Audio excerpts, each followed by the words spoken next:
Hikaru est un lycéen ordinaire qui souffre d'une terrible anxiété sociale et qui n'a aucune idée de ce qu'il veut faire de sa vie.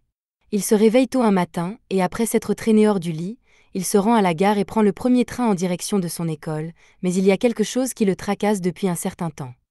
Hier soir, alors qu'il faisait du vélo, il a vu une mystérieuse lumière orange dans le ciel et entendu une voix qui l'appelait. Il essaie de comprendre ce que cela pouvait être, mais il n'a pas encore trouvé d'informations. Alors qu'il scrolle, il remarque une femme enceinte devant lui, ainsi que deux vieilles dames qui le jugent silencieusement pour ne pas avoir cédé sa place à la femme enceinte. Il se lève donc et s'apprête à offrir sa place à la femme enceinte, mais il entend alors deux types se moquer de lui parce qu'il est un « bon à rien ». Mais il s'avère qu'il était simplement paranoïaque et que les deux hommes parlaient de quelqu'un d'autre. Il est soulagé lorsqu'il réalise qu'ils ne parlent pas de lui, mais pendant qu'il reste debout, l'homme à côté de lui s'est déjà levé et a offert sa place à la femme enceinte. Hikaru se retrouve donc maladroitement seul, et il est tellement gêné qu'il s'apprête à descendre du train, mais tout à coup, deux de ses camarades de classe montent dans le train et le remarquent, et il doit donc les rejoindre. Les amis d'Hikaru commencent à parler de leurs projets d'avenir, mais Hikaru n'a pas écouté pendant tout ce temps parce qu'il est encore préoccupé par ce qui s'est passé la nuit dernière. Ses amis lui posent des questions à ce sujet et il explique que, d'après ce dont il se souvient, il a entendu une voix tard dans la nuit. Il a ouvert sa fenêtre pour voir ce qui se passait et a constaté que la zone autour de l'immeuble Kagami était très lumineuse, et il voulait mieux voir. Mais sans qu'il le sache à ce moment-là, une énorme bataille se déroulait dans le bâtiment Kagami, et un cube orange était sur le point d'être volé par une fille avec des bras robotisés attachés à ses hanches. Elle tenta de s'échapper par le toit, mais dès qu'elle y arriva, elle fut immédiatement encerclée par la police privée de l'immeuble, qui reconnut en elle une utilisatrice de Mecha UDE. Ils ont donc immédiatement sorti leurs armes pour tenter de la neutraliser, mais ses bras mécaniques ont fait d'elle une cible difficile à atteindre. Les policiers n'ayant pas réussi à l'arrêter, les gardes ont alors sorti des armes spécialisées et les ont utilisées pour la figer sur place. Le patron sort alors sa propre créature mécanique, mais celle-ci a fait l'objet d'expériences qui en font un outil plus efficace. Les bras mécaniques de la jeune fille sont scandalisés par ce que l'homme a fait à l'une des leurs, mais l'homme ne montre aucun remords et récupère le cube pour l'utiliser dans l'une de ses futures expériences. La jeune fille refuse de se laisser faire, avec l'aide des bras, de Signy et de Dex, elle se libère du piège et attaque le développeur d'armes.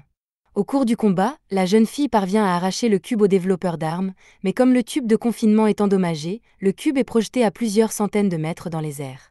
C'est à ce moment-là que Hikaru a vu une explosion provenir du bâtiment, et il a même pris une vidéo, mais pour une raison quelconque, rien n'a été enregistré qui sorte de l'ordinaire. Il se souvient également avoir vu un cube lumineux atterrir quelque part près du bâtiment. Là encore, rien de tout cela n'a été enregistré. Ses amis pensent qu'il a dû faire un rêve vraiment bizarre la nuit dernière, mais par curiosité, puisqu'il a apparemment entendu une voix, ils lui demandent de quel type de voix il s'agissait. Hikaru est gêné de le dire, mais il leur explique que la voix demandait de l'aide. Ses amis plaisantent en disant qu'il s'agissait peut-être d'un fantôme, mais Hikaru sait ce qu'il a entendu, et par coïncidence, il entend à nouveau cette même voix. Alors, même s'il est censé être en classe, il se met à courir pour tenter de retrouver la voix. Il finit par s'approcher du bâtiment de Kagami, et il n'est pas sûr de ce qu'il est censé chercher, mais alors qu'il est sur le point d'entrer dans une zone clôturée, il est arrêté par un officier de police, qui lui dit qu'il n'a pas le droit d'être de retour ici. Hikaru demande pourquoi, et l'officier explique que Kagami a fait un don généreux au poste de police en échange de l'aide de quelques officiers pour régler un petit problème. Mais il reçoit un message sur sa radio lui disant que M. Kagami a besoin que tous les officiers se rendent dans l'arrière-boutique. L'officier se dirige donc vers l'arrière, laissant le jeune inconnu près de la zone interdite. Hikaru a d'abord l'intention de faire demi-tour, car il est un citoyen respectueux de la loi, mais alors qu'il s'apprête à partir, il entend à nouveau la voix. Il décide alors d'ignorer la bande, ne pas traverser, et part à la recherche d'objets dans la partie abandonnée de l'enceinte. Il marche un moment jusqu'à ce qu'il tombe sur un inquiétant cube lumineux au milieu du sol, et il se demande si c'est la chose qui l'appelait. Il s'en approche et bien sûr, le cube se met à parler, ce qui l'effraie un peu, mais il tend tout de même la main pour le toucher, ce qui provoque un énorme éclair de lumière. Le cube s'envole dans le ciel et atterrit sur le dos d'Hikaru, provoquant un autre éclair de lumière et attirant beaucoup d'attention. Lorsqu'Hikaru ouvre les yeux, il a un énorme bras qui lui pousse dans le dos, et ce bras est vraiment soulagé d'avoir été sauvé.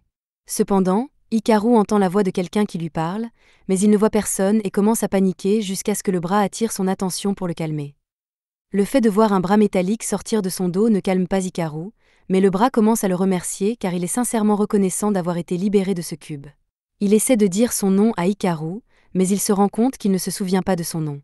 Cependant, Hikaru n'arrive toujours pas à comprendre qu'il a un bras dans le dos, mais il se rend compte que le bras n'est pas vraiment attaché à son dos, il est juste collé à sa veste. Avant qu'il ne puisse penser à ce qu'il va faire, un drone arrive pour enquêter sur la zone, ce qui amène Hikaru à penser que le bras robotique doit appartenir au groupe Kagami, et il ne veut pas avoir d'ennui, alors il commence à enlever sa veste pour pouvoir la rendre. Mais le drone enclenche ses scies à bosse et tente de le tuer. Hikaru se met à courir pour sauver sa vie, et il pense que le drone est après lui à cause du bras mécanique. Lorsqu'il tombe, il essaie de rendre le bras pour ne plus être attaqué, mais il s'avère que le drone essaie précisément de le tuer, et le bras doit donc intervenir et le défendre. Hikaru est traumatisé par son expérience de mort imminente, et il ne comprend pas pourquoi le drone meurtrier s'en prend à lui plutôt qu'au bras. Mais le bras lui dit qu'ils n'ont pas le temps de se détendre car d'autres drones sont en route, et que la seule façon de s'en sortir vivant est de travailler ensemble. Pendant ce temps, au quartier général de Kagami, le président vient d'être informé que les drones ont localisé le bras de déclenchement manquant, mais qu'il semble être en possession d'un gamin au hasard. L'un des responsables demande si le garçon est affilié à l'organisation de l'armement, mais d'après leur vérification des antécédents, il s'agit bien d'un gamin qui a trouvé l'arme par hasard. Le supérieur ordonne donc la formation d'un périmètre de 2 km afin qu'il ne puisse pas s'échapper et que toutes les forces disponibles se concentrent sur la capture de l'arme de déclenchement. Il ne se préoccupe pas vraiment du sort de l'enfant. Dans le même temps, Hikaru et le bras ont échappé à la détection des drones, et si Hikaru est reconnaissant d'être en sécurité, il veut toujours savoir ce qu'est le bras et pourquoi il est traqué à cause de lui. Malheureusement, le bras ne se souvient de rien et ne peut donc pas répondre aux questions d'Hikaru, mais ce qu'il sait, c'est qu'Hikaru est gentil de l'avoir sauvé. Normalement, le bras ne pourrait pas bouger sans arbitrium, mais avec Hikaru, il a des articulations douces comme du beurre. Hikaru le félicite pour sa liberté, mais il n'a pas l'intention de s'impliquer davantage et décide de laisser le bras derrière lui avec sa veste. Tout devrait bien se passer puisque le bras peut se déplacer seul, mais le bras le supplie de ne pas y aller, l'avertissant qu'il n'est pas en sécurité dehors. Pour Hikaru, il n'est en danger qu'à cause du bras, et s'en éloigner serait donc le meilleur moyen d'assurer sa sécurité, et c'est exactement ce qu'il compte faire. Cependant, il remarque que plus il avance, plus le bras devient silencieux, et en se retournant, il voit que le bras a presque complètement perdu sa puissance. Après quelques essais, il confirme que le bras perd vraiment de la puissance chaque fois qu'il s'éloigne un peu trop, ce qui signifie que, pour le meilleur ou pour le pire, il est coincé avec le bras. Les drones finissent par les rattraper, mais cette fois, le bras dit qu'il va se débrouiller tout seul, alors il attrape le sol et commence à traîner Hikaru pour l'éloigner des drones. Pendant que le bras fait cela, le développeur d'armes observe la scène depuis un château d'eau voisin. Il est assez déçu que le bras déclencheur se soit avéré si pathétique, mais il doit quand même le récupérer, alors il va laisser les drones s'en charger. Plus important encore, il apprend qu'il n'est pas le seul à vouloir récupérer le bras déclencheur, ce qui signifie qu'il va devoir à nouveau s'occuper de cette fille. Pendant ce temps, Akai vient d'arriver dans la région, mais son fournisseur de renseignements lui dit qu'elle se dirige dans la mauvaise direction. Il lui dit d'aller vers le sud, mais elle ne sait pas de quel côté se trouve le sud, alors il reformule et lui dit qu'elle devrait plutôt tourner à droite. Elle doit se rendre de l'autre côté du bâtiment, mais revenir en arrière prendrait trop de temps, alors elle trouve une petite ruelle et a l'intention d'y passer, bien qu'elle doive demander à son Dex et à son Cini de se désengager pour l'instant afin qu'elle puisse s'y glisser. De l'autre côté du mur, Hikaru s'essouffle à force d'être poursuivie depuis si longtemps, et bien que la course du bras ait été nettement plus rapide, elle a drainé beaucoup d'énergie d'Hikaru, si bien qu'il ne peut pas continuer plus longtemps. Tout à coup, Akai l'attrape et le jette au sol pendant qu'elle s'occupe des drones. Elle se tourne alors vers les deux, appelant le bras Alma, et menace de les tuer tous les deux s'ils bougent. Dex lui rappelle que son travail consiste à les protéger, pas à les tuer. Mais avant que Dex ne puisse expliquer correctement les choses à Hikaru, le développeur d'armes arrive, et il en veut toujours à Akai de lui avoir volé Alma, alors il va lui faire payer. Alors que les deux hommes sont occupés à se disputer, Hikaru aperçoit une ruelle derrière lui et s'y engouffre. Akai le voit s'éloigner, mais elle est trop large pour le poursuivre avec son mécha UDE, et doit donc s'occuper du développeur d'armes de ce côté du mur. De l'autre côté, Hikaru s'en sort et recommence à courir, mais il commence vraiment à regretter d'avoir pris la décision de venir ici. Le bras voit à quel point Hikaru se débat, alors il lui dit d'arrêter et de le laisser derrière lui. Les gars qui les poursuivent n'en ont qu'après Alma, alors si Hikaru le laisse derrière lui, il devrait pouvoir s'en sortir indemne.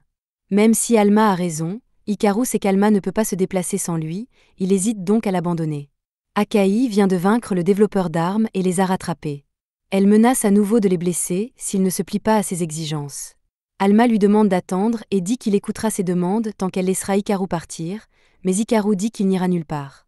Il regrette peut-être sa décision, mais il choisit de rester aux côtés d'Alma, et comme il semble vouloir résister, Akai se prépare à le battre jusqu'à ce qu'il se soumette. Hikaru n'a pas confiance en sa capacité à gagner, mais Alma lui assure qu'ensemble, ils peuvent mettre Akai à terre, il n'a qu'à s'avancer et le laisser faire le reste. Hikaru ne sait pas comment cela va se terminer, mais il décide de faire confiance à Alma et fonce sur Akai. Akai est prête à se défendre, mais lorsqu'Alma saute dans les airs et se transforme, elle perd le souffle de ses poumons et se retrouve au sol, à bout de souffle. Hikaru et Alma en profitent pour s'enfuir, et quelques heures plus tard, lorsque la voie est libre, ils sortent de leur cachette et s'enfuient. Pendant ce temps, Akai retourne à la base et rapporte son échec à capturer Alma. Elle ne pouvait pas prévoir que le gamin serait capable d'utiliser le pouvoir d'Alma, mais même s'il s'est enfui pour l'instant, il ne fait aucun doute que le groupe de Kagami le retrouvera bien assez tôt, alors ils doivent agir vite et le trouver en premier. Le lendemain, Hikaru décide d'emmener Alma à l'école avec lui puisqu'il n'a pas d'endroit où la garder, mais il essaie de rester discret pour que les gens qui sont après lui ne puissent pas le trouver. Cependant, lorsqu'il arrive dans sa classe, il est horrifié de découvrir qu'Akai est transférée dans sa classe, et elle n'a pas l'air contente. Alors qu'Hikaru tente d'ignorer le regard noir d'Aki, quelqu'un d'autre a les yeux rivés sur lui, deux agents l'observent depuis un immeuble voisin. Tous et Wanner travaillent pour le groupe Kagami et ont été chargés de récupérer le Trigger Arm par tous les moyens nécessaires, y compris le meurtre. Mais tous n'aiment pas l'idée de tuer un enfant. Après les cours, Hikaru se faufile dans la salle de bain pour s'éloigner d'Aki. Il n'aurait jamais pu imaginer qu'elle s'en prendrait à lui à l'école, bien qu'elle n'ait pas semblé vouloir se battre cette fois-ci. Hikaru pense qu'elle ne veut pas provoquer une scène au sein de l'école, mais quoi qu'il en soit, si elle ne va pas se battre à l'école, Alma pense qu'il devrait essayer de lui parler. Hier, les choses étaient si agitées qu'ils n'ont pas eu d'autre choix que de se battre avec Aki, mais maintenant qu'il y pense, elle essayait d'être un peu amicale au début, même si Hikaru ne s'en souvient pas de cette façon. Cependant, il n'y a pas beaucoup de personnes à qui il peut parler d'Alma, alors soit il va avec Aki, soit il va à la police. Il demande à Alma ce qu'il pense qu'il devrait faire, mais Alma n'était pas vraiment attentive parce qu'il s'amusait trop avec le papier toilette. Cependant, Aki écoutait depuis l'autre cabine, et elle lui dit qu'aller à la police est une mauvaise idée parce qu'ils le livreront immédiatement à Kagami. Elle grimpe dans la cabine d'Hikaru et lui dit qu'elle est là pour être son garde du corps, mais Hikaru est trop troublé par le fait qu'elle soit si proche de lui dans les toilettes des garçons, alors il sort en courant, et Aki le poursuit. Un peu plus tard, Hikaru a perdu Aki et déjeune avec ses amis, mais vu la façon dont Aki le poursuit ces derniers temps, il commence à penser qu'il pourrait avoir une relation avec elle ou quelque chose comme ça. Hikaru le nie, mais il a du mal à se montrer convaincant, d'autant plus qu'Aki arrive sur le toit à sa recherche une seconde plus tard. Les amis de Hikaru appellent Aki pour lui dire que Hikaru est là, mais tout à coup, Hikaru n'est plus là. Il a réussi à grimper et à disparaître en une fraction de seconde, mais Alma ne comprend pas pourquoi il est si évasif alors qu'ils ont déjà décidé d'essayer de lui parler. Juste à ce moment-là, une autre camarade de classe d'Hikaru arrive sur le toit, et elle a cherché Aki partout. Elle se présente sous le nom de Shireyama et dit à Aki qu'elle est ravie de la rencontrer enfin, mais Aki n'a pas l'air ravie de la rencontrer. Shireyama attribue la froideur d'Aki à sa nervosité, puisqu'elle est une nouvelle élève, et lui offre un cadeau de bienvenue sous la forme d'un plateau de biscuits. Hikaru pense qu'Aki va péter les plombs, mais au contraire, Aki semble intriguée par tous les biscuits, elle en prend une poignée et la met dans sa bouche. Shireyama est un peu surprise de la rapidité avec laquelle Aki a mangé les biscuits, mais elle est contente que son cadeau ait été bien reçu. Alors elle demande à Aki si elles peuvent devenir amies, et Aki répond que ça ne la dérange pas. Aki semble beaucoup plus normal que ce que Hikaru pensait, mais cela ne veut pas dire qu'il veut lui parler, alors il décide de mettre un casque anti-bruit et d'aller dormir pour ne pas avoir à s'occuper d'elle jusqu'à la fin de la journée. Pendant ce temps, alors qu'Aki est toujours en train de manger les biscuits, Shireyama lui pose des questions sur sa relation avec Hikaru, mais Aki a totalement oublié qu'elle était censée le chercher. Voulant être utile, Shireyama lui dit qu'elle a une idée pour qu'Aki soit seule avec Hikaru. Plus tard dans la journée, alors que Hikaru essaie de quitter l'école sans se faire remarquer, Shireyama s'approche de lui et lui remet une lettre manuscrite d'Aki. Hikaru devine déjà de quoi il va s'agir, et comme il le soupçonnait, Aki essaie de le convaincre de la rencontrer. Shireyama finit par entraîner Hikaru dans une partie abandonnée de l'école, et elle ne le laisse pas partir parce qu'elle croit qu'Aki veut lui avouer son amour. Hikaru n'a pas le choix, il entre dans la classe où Aki l'attend et lui hurle dessus pour avoir entraîné Shireyama dans cette histoire. Aki nie avoir impliqué Shireyama car toute cette opération était l'idée de Shireyama, mais même si c'est le cas, Aki l'a quand même suivi toute la journée, alors il veut savoir ce qu'elle a à faire avec lui. Aki explique qu'elle est membre d'une organisation appelée ARMS et qu'elle a été chargée de veiller sur Alma et d'être son garde du corps. Alma pense que c'est une bonne nouvelle car cela signifie qu'Aki va les protéger, mais Aki clarifie et dit que son seul travail est de protéger Alma, donc elle ne se préoccupe pas de ce qui arrive à Hikaru. Cependant, comme Alma est liée à lui, elle ne peut pas faire grand-chose pour les séparer. Dans le cadre de sa mission, elle doit les ramener tous les deux au quartier général. Bien sûr, ils ne feront aucun mal à Hikaru s'ils coopèrent avec eux, et Alma pense que c'est une excellente nouvelle, mais Hikaru n'est toujours pas très confiant à l'idée d'aller avec Aki, car il n'est toujours pas sûr qu'elle soit digne de confiance. Alma comprend les inquiétudes de Hikaru, mais Aki semble savoir quelque chose sur lui, et Alma veut toujours savoir ce qu'il est et qui il est. Hikaru se sent mal pour Alma, il décide donc d'accepter d'aller avec Aki, même s'il ne lui fait pas confiance. Mais avant cela, il veut savoir pourquoi Alma perd son pouvoir chaque fois qu'il le quitte. Après ce qu'elle vient de voir, le cerveau d'Aki s'arrête de fonctionner car il ne devrait pas être possible pour un mécha UDE de fusionner avec une veste, et il n'y a aucune information à ce sujet. Elle finit par s'approcher et dit à Hikaru qu'elle doit l'emmener faire des tests, mais il est effrayé par son agressivité et demande à Alma s'il y a quelque chose qu'il peut faire pour les sortir de là. Alma tente alors d'utiliser le pouvoir qu'ils ont utilisé contre elle hier, mais bien qu'il y ait un énorme flash de lumière, il ne fait rien parce qu'Alma n'a pas la force de le faire. Il ne reste donc qu'une seule option, Hikaru attrape Alma et s'enfuit, mais lorsqu'il essaie de sortir par la porte d'entrée, Shireyama l'en empêche et lui dit qu'il devrait finir de parler à Aki avant qu'elle ne le laisse sortir. Pendant ce temps, tous et Wanner surveillent l'entrée du bâtiment, mais comme une écolière se tient à l'extérieur, ils ne peuvent rien faire sans se révéler à elle. De retour à l'intérieur, Hikaru essaie de trouver un moyen de sortir du bâtiment, mais toutes les autres sorties ont été condamnées, et il semble qu'il n'ait d'autre choix que de monter. Pendant ce temps, Aki essaie toujours de le localiser. Dex lui dit qu'elle devrait se diriger vers le couloir de droite, et Sini lui dit qu'elle devrait suivre le couloir de gauche, mais Aki n'écoute ni l'un ni l'autre et décide de descendre. Elle traverse le sol et atterrit directement sur Hikaru. Maintenant, Hikaru n'a nulle part où s'enfuir, Aki ne comprend pas pourquoi il s'enfuit alors qu'il a choisi d'épargner sa vie hier. Hikaru dit qu'il ne tuerait jamais quelqu'un, mais Aki ne l'écoute plus et pense que Hikaru complote quelque chose et se sert d'Alma. Alma essaie de le défendre et dit que Hikaru n'est pas une mauvaise personne, mais Aki ne le croit toujours pas, alors Alma essaie d'utiliser son pouvoir pour le protéger, mais une fois de plus, rien ne se passe. Aki y voit la preuve que Hikaru n'est pas lié à Alma, et elle a donc l'intention de l'éliminer tout de suite pour la sécurité d'Alma. Cependant, Shireyama entre à ce moment-là parce qu'elle a entendu un bruit fort, et disons que la position dans laquelle il se trouve lui donne une mauvaise idée, alors elle fait demi-tour et part pour leur donner un peu d'intimité. En partant, Aki se prépare à reprendre son élimination d'Hikaru, mais il est déjà parti et caché, alors elle doit commencer à le chercher partout. Une fois qu'elle est partie, Hikaru se lève et essaie de sortir par la porte d'entrée, mais cette fois-ci, Wanner l'arrête, et il porte l'un des uniformes du groupe Kagami, ce qui met immédiatement Hikaru sur les nerfs. Wanner dit qu'il a besoin de l'aide d'Hikaru, mais ce dernier n'a pas envie de l'aider après que le groupe Kagami a failli le tuer avec une bande de drones. Wanner s'excuse et dit qu'ils ont fait une erreur avec les drones, mais il est seulement désolé qu'il n'ait pas pu l'achever plus tôt. Il frappe Hikaru avec un canon sonique, et bien qu'il ne fasse aucun dégât physique, Hikaru tombe sur ses pieds parce qu'il se sent soudain très étourdi. Hikaru étant hors d'état de nuire, Wanner ouvre la porte d'un coup de pied pour permettre à tous de tirer, mais il se trouve sur son chemin, et elle ne peut donc pas tirer. Le temps que Wanner s'écarte du chemin, Alma parvient à traîner le corps d'Hikaru pour l'empêcher de se faire tirer dessus, mais ils sont toujours en danger imminent, alors Hikaru se lève et retourne en courant dans le bâtiment. Tous s'engueulent Wanner pour avoir raté son tir, mais elle doit en finir, alors elle commence à tirer à travers les murs dans l'espoir d'atteindre Hikaru. Il craint sérieusement qu'elle ne le tue, mais Alma a une autre inquiétude. Bien que Wanner utilise un mécha UDE, Alma ne sent aucune conscience en lui, et juste à ce moment-là, Wanner frappe Hikaru avec une autre onde sonique.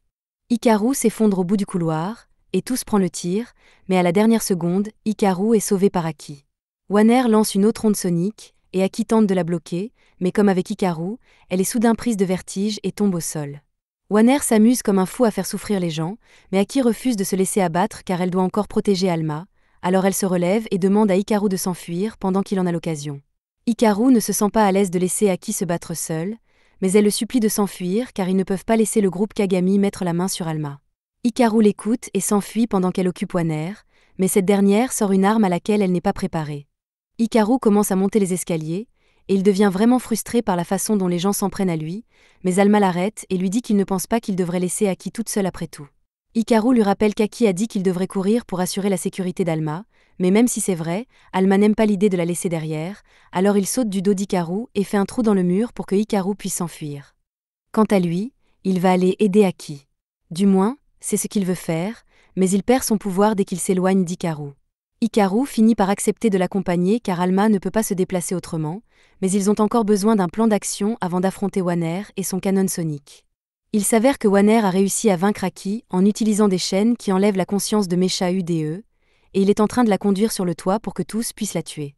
Mais à sa grande surprise, Tous est venu en personne parce qu'il mettait trop de temps à faire son travail. Elle jette un coup d'œil à Aki et se moque d'elle parce qu'elle est si pathétique, mais même si elle veut vraiment la tuer, elle a l'ordre de ramener Aki vivante. Elle demande à Wanner de retourner dans le bâtiment et de chercher Hikaru, mais il n'a pas besoin de passer beaucoup de temps à le chercher car Hikaru est déjà en train de monter les escaliers. Dès qu'il aperçoit Wanner, Hikaru tente de le frapper, mais il n'est pas un boxeur et il esquive le coup. Il n'est peut-être pas le meilleur combattant, mais il peut au moins garantir que les attaques de Wanner ne seront pas efficaces contre lui. Wanner décide quand même de l'exploser, mais Hikaru ne bluffait pas en disant qu'il était immunisé contre l'onde sonique parce qu'il portait des écouteurs anti-bruit. Il voulait juste gagner assez de temps pour permettre à Aki de revenir, mais lorsqu'il la regarde, il se rend compte qu'elle a été capturée. Cela gâche un peu son plan, mais il en trouve un encore meilleur et jette Alma sur Aki pour lui enlever les chaînes de son mécha UDE.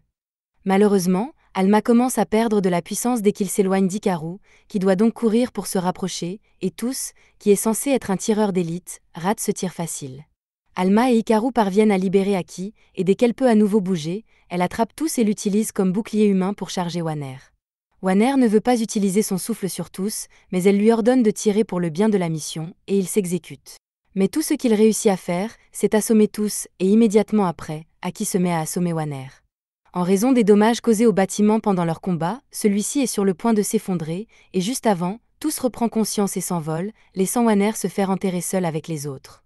Aki et Hikaru s'en sortent bien, mais son patron d'ARMS arrive bientôt, et il n'est pas satisfait de la quantité de destruction qu'elle a causée pour accomplir sa mission. Il le ramène à leur quartier général, et lorsqu'Hikaru se réveille enfin, il est présenté au chef du groupe ARMS, RJ, et à son mécha UDE, Fist. Il lui explique qu'ils se battent contre le groupe Kagami, dont le but est de s'approprier tous les méchas UDE et de les contrôler comme des esclaves. Alma ne se souvient de rien à leur sujet, mais apparemment, Fist est son frère, et ils ont besoin de son aide pour gagner cette guerre.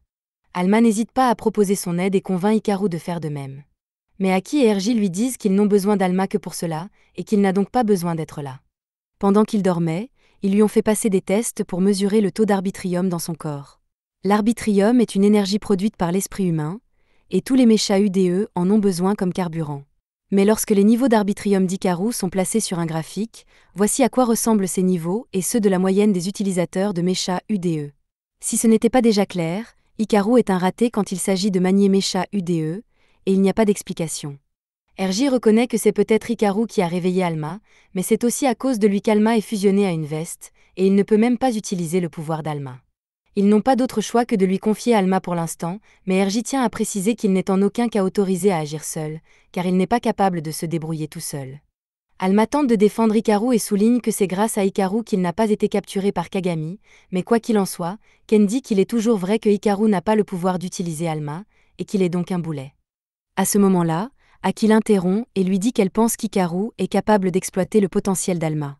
Après tout, il a été capable d'exploiter le pouvoir d'Alma la première fois qu'ils se sont rencontrés, alors elle est sûre qu'il pourrait devenir plus fort avec un peu d'entraînement.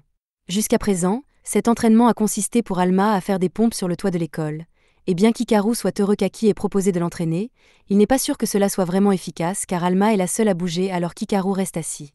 Aki lui dit que l'entraînement de l'arbitrium est une question d'esprit, et qu'il doit donc s'entraîner autant que possible pour se rendre plus fort, et que c'est très bien ainsi.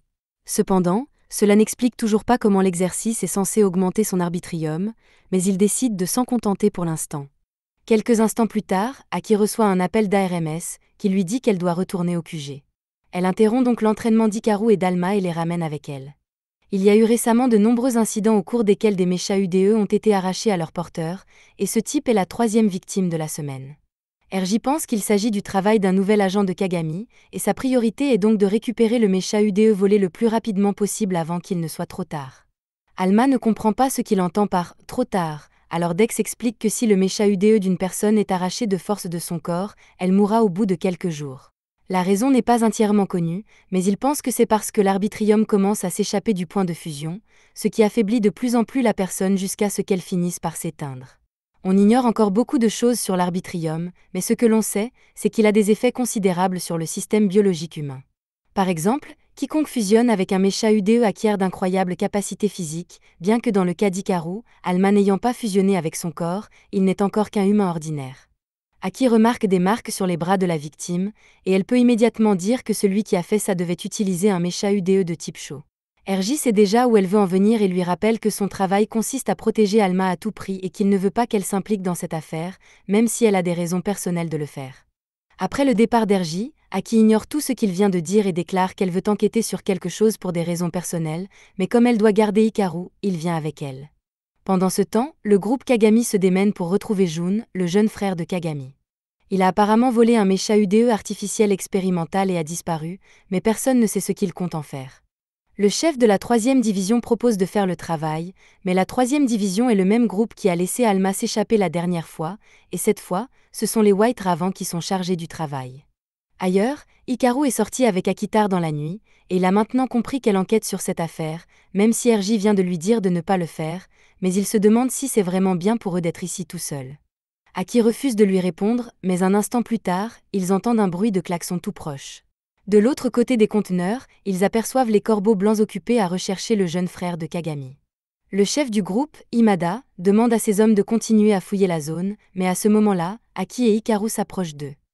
Hikaru ne pense pas que ce soit une bonne idée d'interagir avec les membres du groupe de Kagami, mais Aki lui dit que tout ira bien tant qu'il restera à ses côtés et qu'il gardera Alma cachée. Elle demande à Imada s'il sait quelque chose à propos d'un mecha UDE de type Sho, et au début, il pense qu'il s'agit d'une fille ordinaire. Mais dès qu'elle mentionne le mecha UDE, Imada et son groupe deviennent hostiles car ils ne peuvent pas laisser le grand public découvrir l'existence du mecha UDE. Ils se précipitent pour la capturer, et Aki n'a pas d'autre choix que de les combattre, alors elle appelle Sini et Dex à l'aide. Imada est choqué lorsqu'il réalise qu'elle est un porteur de mecha UDE, mais ils sont toujours plus nombreux qu'elle, alors il ordonne aux White Ravens de se regrouper et d'attaquer à nouveau. Pendant ce temps, Hikaru est soufflé dans la bagarre, et alors qu'il essaie de se remettre sur pied, il remarque un jeune garçon avec un inhalateur caché dans un coin. Il lui dit qu'il est dangereux d'être ici et lui demande s'il va bien, mais le garçon ne répond pas et commence à s'enfuir. Hikaru ne sait pas grand-chose sur le garçon, mais il s'inquiète pour lui, alors il décide de le suivre, laissant Aki s'occuper des corbeaux blancs. Imada voit ce qui se passe, son mecha UDE se transforme en vélo et part à la poursuite de l'enfant. Au même moment, quelques membres des corbeaux blancs ont rattrapé l'enfant et Hikaru, et ce dernier se place devant l'enfant pour le protéger. Les membres du corbeau blanc sont prêts à frapper Hikaru si cela permet d'atteindre le gamin, mais avant qu'Hikaru ne soit frappé, Alma surgit et bloque le coup. Ils remarquent alors qu'Imada et son mecha UDE se dirigent droit sur eux, mais lorsqu'Hikaru se retourne pour dire au gamin de courir, il se rend compte que ce dernier est déjà parti. La cible initiale d'Imada s'est peut-être échappée, mais maintenant qu'il a repéré Alma, il change de plan et le prend pour cible. Alma se rend compte que Hikaru et lui sont pris pour cible, alors il se retourne et tente de mettre Hikaru à l'abri. Cependant, en termes de vitesse, Alma ne pourra jamais battre une moto, alors Imada le rattrape et s'empare d'Alma. Il est très fier d'avoir réussi à capturer le bras de la gâchette. Soudain, Aki surgit de nulle part et le fait tomber de sa moto. Elle commence alors à interroger Imada et Joe au sujet d'un mecha UDE de type Sho. Ils ne veulent pas être écrasés par un conteneur, donc ils sont prêts à obtempérer, mais ils ne savent vraiment rien à propos d'un maître de type Sho, donc Aki laisse tomber le conteneur et les laisse partir. Elle est déçue de n'avoir trouvé aucune piste, mais elle est aussi en colère contre Hikaru qui s'est enfui tout seul. Il tente d'expliquer qu'il a vu un enfant poursuivi et qu'il voulait l'aider, mais Aki refuse d'écouter ses excuses. Il a failli faire capturer Alma à cause de son comportement imprudent, et même si elle veut croire en lui, pour l'instant, il est encore totalement impuissant, alors elle lui dit qu'il ne peut rien faire tout seul. Pendant ce temps, le gamin de tout à l'heure observe la scène depuis les toits, et il semble qu'il s'intéresse aussi à Alma, alors il va attendre le moment idéal pour frapper. De retour au sol, Hikaru est également en colère contre Aki, car c'est elle qui l'a amené ici contre son gré, et si quelqu'un doit être blâmé pour cela, c'est bien elle. Elle n'a même pas pris la peine de lui dire ce qu'elle faisait ici, alors pourquoi lui ferait-il confiance au point de suivre aveuglément ses ordres ? En fait, il n'a plus aucune raison de l'écouter, alors il dit qu'il va rentrer chez lui. Sini et Dex demandent à Aki si elle est vraiment d'accord pour laisser Hikaru partir seule, mais elle est en colère contre lui en ce moment, alors elle dit qu'elle ne se soucie pas de ce qui lui arrivera. Alors qu'Hikaru s'éloigne, Alma essaie de le convaincre de s'excuser auprès d'Aki pour ce qu'il a dit parce que c'est elle qui les protège, mais il refuse de le faire. Jun pense que c'est génial, si Hikaru se dispute avec son garde du corps, il sera beaucoup plus facile de lui voler Alma. Cependant, avant qu'il ne puisse s'en prendre à Alma, il est interrompu par Aki, qui se sent toujours obligé de les protéger, quoi qu'il arrive. Jun espérait ne pas avoir affaire à elle, mais comme il n'a plus le choix, il sort son mecha UDE, et Aki est furieuse parce qu'il est de type Sho. Elle pense que Jun est l'homme qu'elle recherchait. Cependant, après leur premier affrontement, Dex se rend compte qu'il n'est pas celui qu'Aki recherche, mais ce bref moment de distraction donne à Jun assez de temps pour l'encercler. Pendant ce temps, Hikaru est en train de réfléchir à sa dispute avec Aki lorsqu'il reçoit soudain un appel de cette dernière. Alma lui dit de s'excuser d'avoir crié maintenant qu'il en a l'occasion, mais lorsqu'il vérifie son téléphone, il voit une photo d'Aki assommé sur le sol. Jun appelle alors avec son téléphone et dit à Hikaru qu'il a dépouillé Aki de ses mechas UDE, et que sans eux, elle sera morte en quelques heures, donc si Hikaru veut la sauver, il va devoir le rencontrer à cet endroit. La première chose que fait Hikaru est d'appeler Erji pour l'informer de ce qui est arrivé à Aki, mais bien qu'Erji soit inquiet pour elle, il ne peut pas laisser Hikaru aller affronter Jun car c'est exactement ce que veut Jun. Pour l'instant, Erji dit qu'il va charger des agents de le retrouver, mais pour l'instant, il dit à Hikaru et Alma de ne rien tenter d'amusant et de rester là où ils sont. Hikaru en a assez que les gens lui disent qu'il est trop faible pour faire quoi que ce soit, et il commence à croire qu'ils ont peut-être raison, mais Alma lui assure qu'il est capable de faire de grandes choses quand il s'y met. Hikaru le nie, car tous les actes héroïques qu'il a accomplis jusqu'à présent l'ont été sous l'influence d'Alma, et s'il était resté seul, il serait resté un lâche. Il reconnaît qu'il est vraiment impuissant seul, mais pour l'instant il n'est pas seul, alors il demande à Alma de lui donner un peu de force pour ce qu'il s'apprête à faire. Hikaru et Alma se rendent à l'entrepôt abandonné que Jun a indiqué sur la carte, et lorsqu'ils entrent, Jun les accueille avec un sourire. Alma lui demande pourquoi il fait cela, et Jun lui explique qu'il veut le mecha UDE le plus puissant. Signy et Dex sont bien gentils, mais comparé à ce qu'ils recherchent, ils ne valent rien. Ce qu'il veut, c'est le Trigger Arm, car il est dit que quiconque fusionne avec le Trigger Arm obtiendra le corps le plus fort, et c'est ce qu'il veut pour lui. Jun commence à attaquer avec son mecha, et Hikaru est obligé de courir autour de la pièce pour éviter d'être touché. Mais une fois que l'occasion se présente, il réduit la distance et tente d'attraper Signy et Dex, mais Jun a une longueur d'avance et bloque toutes ses tentatives. Il se moque d'Hikaru et lui dit qu'il n'est rien d'autre qu'un faible. Hikaru ne nie pas qu'il est faible, mais il refuse que cela l'empêche de faire ce qu'il faut, et il revient à la charge. Il parvient à distancer Jun suffisamment pour percer ses défenses. Jun est furieux que Hikaru le fasse travailler si dur, et son asthme commence à se manifester, alors il décide d'en finir une fois pour toutes. Il forme une cage géante autour d'Hikaru, et une fois qu'il n'y a plus d'endroit où courir, Jun l'électrocute jusqu'à ce qu'il s'effondre au sol. Il capture ensuite Hikaru et commence à éloigner Alma de lui jusqu'à ce qu'ils soient séparés. Jun est soulagé d'avoir enfin Alma pour pouvoir réparer son corps, mais à sa grande surprise, Alma est toujours capable de bouger et le renverse. Jun ne comprend pas ce qui se passe, car un mecha ne devrait pas être capable de bouger tout seul, mais il est encore plus confus quand Hikaru commence à bouger à son tour, car Hikaru devrait être au bord de la mort après s'être fait arracher son mecha. Hikaru tend la main vers Alma, et lorsque les deux se touchent, le vrai pouvoir d'Alma se libère, et Jun commence à s'inquiéter. Il tente de former un point pour les assommer, mais il est largement dépassé par Hikaru et Alma, qui l'écrasent facilement. Ils lancent tous les deux un point sur Jun, et alors qu'ils pensent l'avoir bloqué, Hikaru arrive et termine le travail avec un dernier coup de poing. Jun est à terre, Hikaru et Alma pensent qu'ils peuvent enfin se détendre, mais malheureusement, ils se trompent, le chef des Corbeaux Blancs est arrivé, et Hikaru et Alma pensent qu'ils vont devoir se battre à nouveau. Mais l'homme leur assure qu'il n'est pas payé pour les combattre en ce moment, et qu'il veut juste prendre Jun et partir. Il prend aussi Signy et Dex, qu'il a l'intention d'emmener aussi, mais Hikaru dit qu'il ne le laissera pas s'en tirer avec eux. L'homme est prêt à employer la force, mais Jun l'arrête et dit qu'il veut être celui qui vaincra Hikaru, alors il interdit à l'homme de lui faire du mal pour l'instant. L'homme cède et rend le mecha UDE à Hikaru, mais il assure à ce dernier qu'ils se reverront un jour, et que ce jour-là, Hikaru ne pourra pas s'échapper aussi facilement. Un peu plus tard, Aki se réveille à l'hôpital avec Signy et Dex rattachés à elle, et une fois qu'elle apprend que Hikaru est celui qui l'a sauvé, elle va le rejoindre sur le toit pendant qu'il essaie de recoudre Alma sur sa veste. Elle s'assoit à côté de lui, et les choses sont un peu gênantes, alors Hikaru lui demande ce qu'elle cherchait la nuit dernière. Elle lui dit qu'elle cherchait la personne qui a tué sa famille, mais le seul indice qu'elle a est que cette personne est un porteur de mecha UDE de type chaud, et il s'avère que Jun n'est pas le gars qui a fait ça. Elle a agi de façon irréfléchie à cause de son désir de vengeance, et elle est reconnaissante à Hikaru de l'avoir sauvée. Elle veut faire quelque chose pour lui rendre l'appareil et lui propose de recoudre Alma, mais elle n'est pas douée pour la couture. Hikaru essaie de l'en empêcher, mais Shirayama entre avec des bonbons et se méprend sur la situation. Hikaru fait désormais officiellement partie de la RMS et quelques jours plus tard, il est envoyé pour sa première mission au sein de l'équipe. Quelques autres membres de la RMS sont en attente tandis que Hikaru s'accroche au toit d'un camion de transport qui contient un mecha UDE capturé. Lorsqu'il regarde à l'intérieur, il y a un gros type à l'allure dangereuse qui tabasse un scientifique. Les autres s'y attendaient déjà, alors il rappelle à Hikaru qu'il devrait s'en tenir au plan et déclencher le MP qu'ils lui ont donné une fois que le camion aura passé l'échangeur devant lui. Hikaru a l'intention de faire ce qu'on lui dit, mais quand Alma voit le gros homme maltraiter son mecha UDE enchaîné, il refuse de rester plus longtemps sans rien faire et fait quelque chose qui fait basculer le camion et crée un grave accident sur la route. Hikaru s'en sort mais doit maintenant courir aussi vite qu'il le peut car Alma a révélé leur position et il est maintenant une cible. Malheureusement, le gros homme lance le camion devant lui pour lui couper la route, et les choses se présentent plutôt mal pour lui, alors Tani, membre d'ARMS, et son mécha UDE, Kerex, décident d'aller l'aider un peu. L'homme lance plusieurs missiles sur Hikaru, qui parvient tout juste à les esquiver, mais le gars a 3 mécha UDE sur lui, alors il sort un canon à bras et vise à réduire Hikaru en cendres.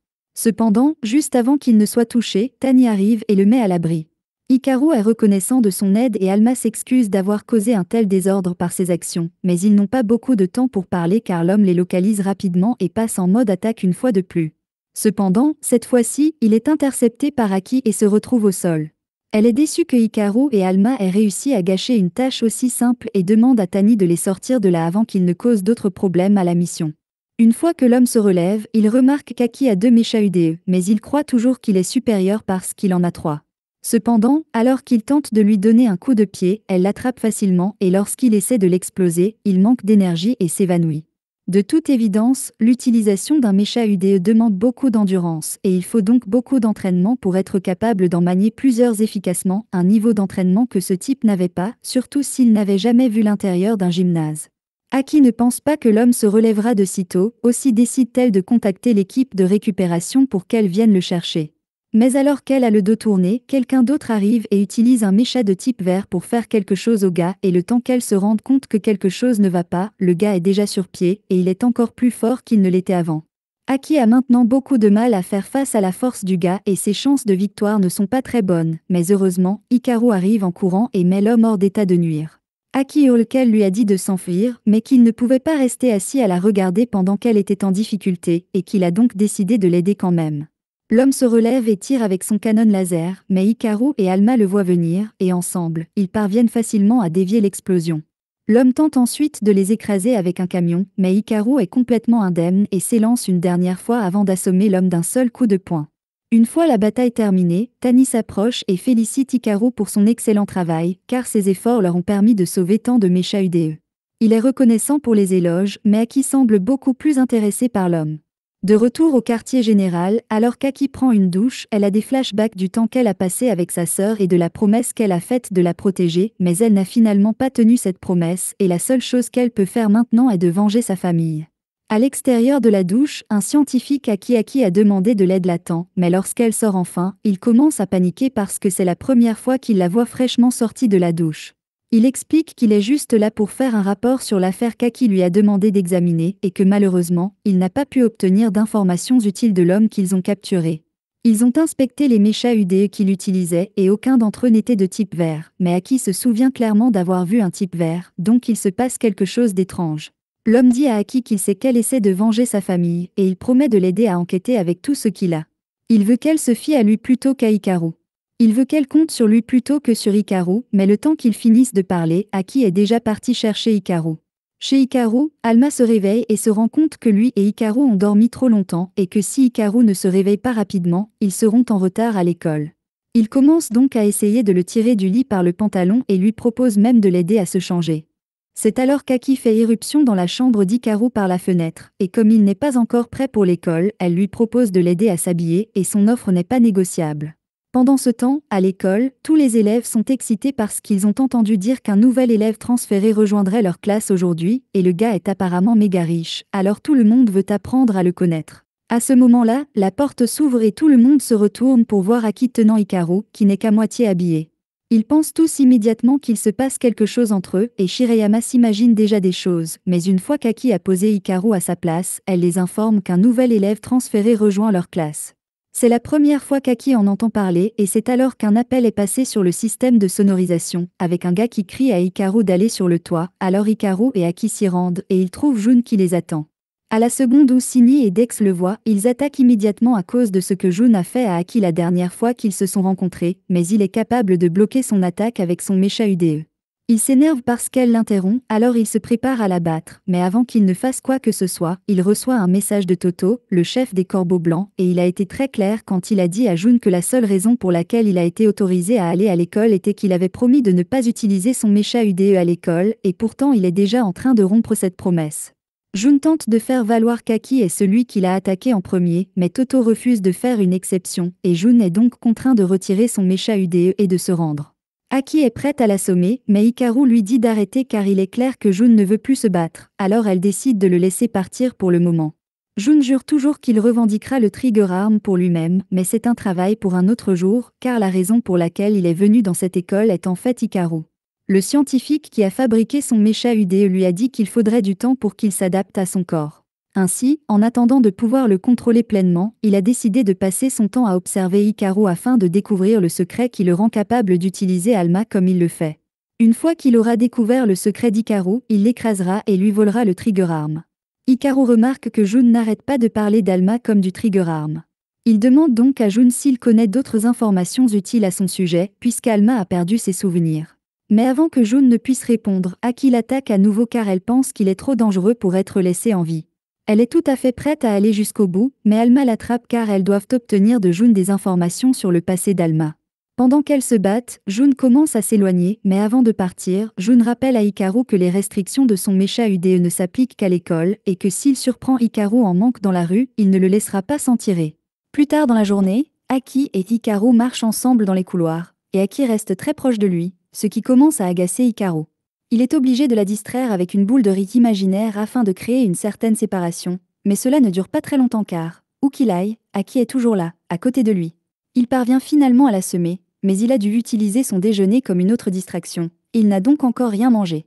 Alors qu'il réfléchit à ce qu'il va faire, il entend la voix de Jun qui vient d'au-dessus de lui. Jun se souvient avoir demandé à Toto s'il savait ce qui rendait Hikaru capable d'utiliser le Trigger Arm sans aucun entraînement, et Toto n'en avait aucune idée. Alors il a suggéré que c'était peut-être la nourriture qu'Hikaru mangeait ou quelque chose comme ça. En brandissant sa carte noire, Jun dit qu'il va inviter Hikaru à déjeuner aujourd'hui pour voir ce qu'il mange. Hikaru trouve l'offre étrange, mais il avait quelque chose à dire à Jun, alors il commence à lui demander s'il sait quelque chose sur le passé d'Alma. Mais avant que Jun ne puisse répondre, Hikaru se fait balayer les jambes par Aki, qui refuse de laisser Jun s'approcher de Hikaru, mais elle accepte très volontiers l'offre de Jun d'un déjeuner gratuit, et elle a déjà un repas en tête. Un peu plus tard, alors que Hikaru est assis dans la salle de bain pour s'isoler, il dit à Alma qu'il ne sait pas quoi faire au sujet d'Aki parce qu'elle ne le laisse pas s'approcher de Jun. Jun sait certainement quelque chose sur le passé d'Alma, mais Aki ne semble pas s'en soucier, et à ce rythme, Hikaru n'aura peut-être jamais l'occasion de demander à Jun ce qu'il en est d'Alma. Mais à ce moment-là, il a une idée qui pourrait lui permettre de se rapprocher de Jun. Aujourd'hui, c'est le tournoi sportif, et pendant qu'ils sont sur le terrain, Hikaru pense qu'il pourra peut-être lui parler. Mais le moment venu, Jun est introuvable. Jun, qui l'observe depuis un arbre depuis tout ce temps, n'arrive pas à croire que le temps de réaction d'Hikaru est si lent alors qu'il possède le mecha le plus puissant. Jun sent alors que quelque chose vient vers lui, alors il esquive et une autre balle rebondit sur l'arbre, ricochant sur la tête d'Hikaru et l'assommant froidement cette fois-ci. La balle a été lancée par Aki, mais elle voulait frapper Jun et elle s'excuse auprès d'Hikaru de l'avoir assommé. Comme Hikaru est inconscient, Shirayama en profite pour réaliser l'un de ses fantasmes. Elle l'attache dans un ruban et organise un combat entre Aki et Jun pour savoir qui aura Hikaru. Aki est prête à se battre car elle en veut encore à Jun pour ce qu'il lui a fait, et Jun est toujours prêt à la violence, mais comme Shirayama est là, lui et Aki se mettent d'accord pour un simple combat à main nue. Shirayama adore ce drame, tandis qu'Alma supplie Hikaru de trouver un moyen de dissuader Aki, car il doit encore parler à Jun. Hikaru réfléchit un instant et la seule chose qui pourrait convaincre Aki est la nourriture, alors il se lève et hurle que si Aki accepte de lui laisser quelques minutes seule avec Jun, il paiera pour qu'elle aille à un buffet. Cela lui semble très tentant, alors elle finit par accepter et entraîne Shirayama pour donner à Jun et Hikaru un peu d'intimité. Une fois qu'ils sont tous les deux seuls, Jun demande à Hikaru de quoi il voulait parler, alors Hikaru et Alma commencent à lui demander s'il sait quelque chose sur le passé d'Alma puisque le groupe Kagami semble vraiment vouloir le capturer.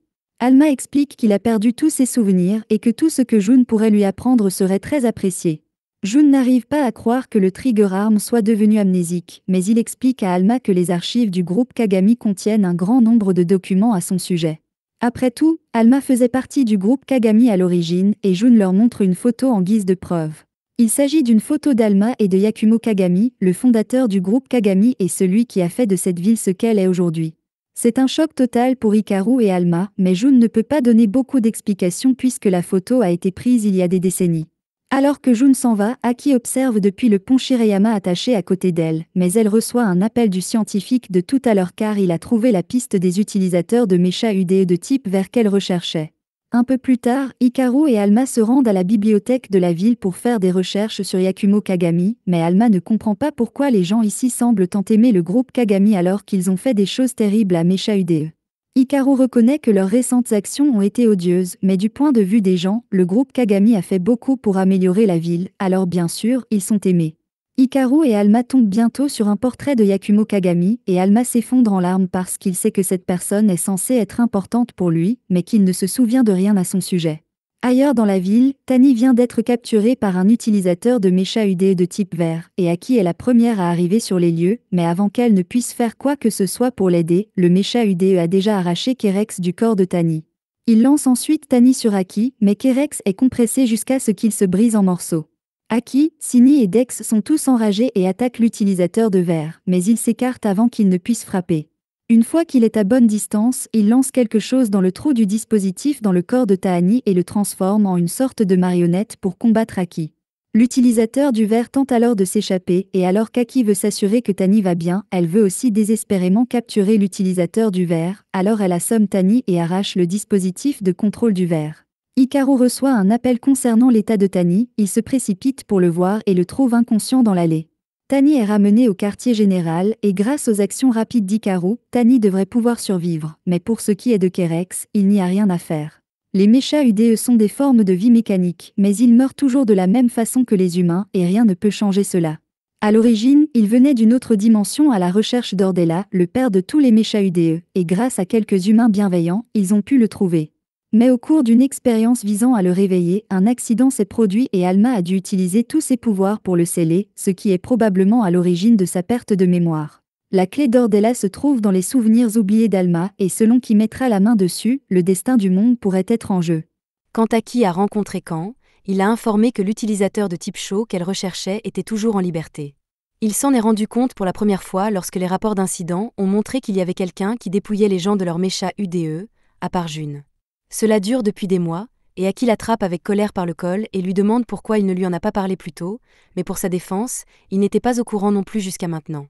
La seule raison pour laquelle il a découvert est qu'il a piraté la base de données ARMS pour aider Aki, alors Aki le laisse partir, mais si cette information est dans la base de données ARMS depuis des mois, cela signifie qu'Alji était au courant depuis le début et qu'il a décidé de ne pas lui en parler. Quand lui dit qu'Alji a probablement enquêté personnellement sur les incidents, car il en garde la trace depuis 8 ans maintenant. À ce moment-là, une alarme se déclenche, ce qui signifie que l'utilisateur de type chaud est de nouveau actif. Aki ne perd donc pas de temps et se précipite pour affronter son ennemi juré. Elle finit par trouver l'utilisateur de type chaud dans un parking vide, et elle est prête à se venger de ses parents et de sa sœur décédée. Mais alors qu'elle s'approche de l'utilisateur de la technologie chaude pour l'attaquer, elle voit bien son visage, et il s'avère que c'est celui de sa petite sœur, Fubuki. Quand Aki et Fubuki étaient encore petites, elles jouaient ensemble avec Sini et Dex, mais Aki n'a jamais vraiment compris l'intérêt du jeu. Quelques instants plus tard, leur mère entra dans la pièce et appela Fubuki à sortir, car c'était à elle de faire les expériences. Normalement, c'est Aki qui devrait s'en charger, mais sa jambe étant blessée, c'est Fubuki qui la remplace. Fubuki quitte la pièce en souriant, mais c'est la dernière fois qu'Aki la voit, car l'instant d'après, l'installation brûle et ni Fubuki ni ses parents ne sont revus, jusqu'à aujourd'hui. Aki, Sini et Dex n'en reviennent pas que Fubuki soit encore en vie, et Fubuki est tout aussi heureuse de voir Aki, mais à la façon dont elle tousse, il est évident qu'elle n'est pas en très bonne condition pour l'instant. Son mecha UDE chaud sort, et à la seconde où il sort, Sini et Dex l'attrapent et le frappent contre le mur. Beaucoup de questions restent sans réponse, mais pour l'instant, ils doivent sortir d'ici car Arms est sur le point d'arriver sur les lieux. Lorsque les agents d'Arms arrivent dans le garage, il n'y a rien à part la fissure dans le mur et l'une des barrettes cassées d'Aki. Alji sait donc qu'elle devait être là. À l'extérieur du garage, Aki retient toujours le mecha UDE chaud en otage et a l'intention d'obtenir des réponses. Elle demande donc au mecha UDE si c'est lui qui a tué ses parents. Le mecha UDE tente de s'expliquer et leur dit que c'était un accident, mais Sini et Dex refusent de la laisser finir car ils pensent qu'elle ment. Sini était présent avec Fubuki le jour de l'incident, et il se souvient clairement que le mecha UDE chaud a attaqué tout le monde, la seule chose qu'il ne sait pas, c'est pourquoi il l'a fait. Fubuki supplie Aki d'arrêter et lui dit que ce n'est pas la faute d'Amaryllis si leurs parents sont morts. Fubuki s'en veut pour l'incident et s'excuse sans cesse auprès d'Aki, alors Amaryllis essaie de la réconforter. Sini et Dex demandent donc à Amaryllis de leur raconter exactement ce qui s'est passé ce jour-là. Le jour de l'incident, tout se passait comme prévu, et Fubuki s'amusait à raconter à sa mère le jeu auquel elle avait joué avec Aki. L'expérience était censée mettre en lumière la possibilité d'une amplification de l'arbitrium, et Amaryllis et la femme qui l'accompagnait à l'époque sont entrées dans son laboratoire. Cependant, lorsque la seconde Amaryllis a croisé le regard de Fubuki, un phénomène inconnu s'est produit, faisant résonner l'arbitrium d'Amaryllis et de Fubuki. Amaryllis a tenté d'arrêter le phénomène en intervenant auprès de Fubuki, mais cela n'a fait qu'empirer la situation. Fubuki voulait en parler à Aki depuis longtemps, mais elle n'a jamais trouvé le courage de lui faire face, car c'est de sa faute si leurs parents sont morts. Amaryllis assure à Fubuki que ce n'était pas sa faute, mais même si Amaryllis prétend que c'était un accident, Aki continue de la blâmer pour tout, et malgré les supplications de Fubuki, elle a l'intention de détruire Amaryllis ici et maintenant. Cependant, à cause du stress, Fubuki finit par s'évanouir, ce qui inquiète Amaryllis. Aki pense qu'elle devrait emmener Fubuki à l'hôpital, mais Amaryllis lui dit que ce n'est pas la peine, car après l'incident, Fubuki a été laissé avec une condition qui l'empêche de produire son propre arbitrium, et apparemment, aucun médecin ou scientifique ARMS ne sera en mesure de l'aider. Jusqu'à présent, ils ont réussi à gérer ses symptômes, mais à ce rythme, Fubuki n'en a plus pour longtemps. Selon Amaryllis, il n'y a qu'une seule façon de s'assurer que Fubuki survive, et cela va être difficile à faire.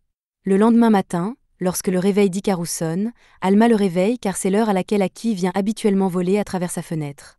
Cependant, aujourd'hui, la fenêtre est toujours en un seul morceau, et au lieu de son entrée habituelle, Aki sonne la cloche de la porte d'entrée. Hikaru et Alma pensent tous deux que quelque chose ne va pas car Aki n'utilise jamais la porte d'entrée, mais il semble qu'elle ne veuille pas en parler, alors Hikaru ne va pas chercher à savoir ce qui se passe.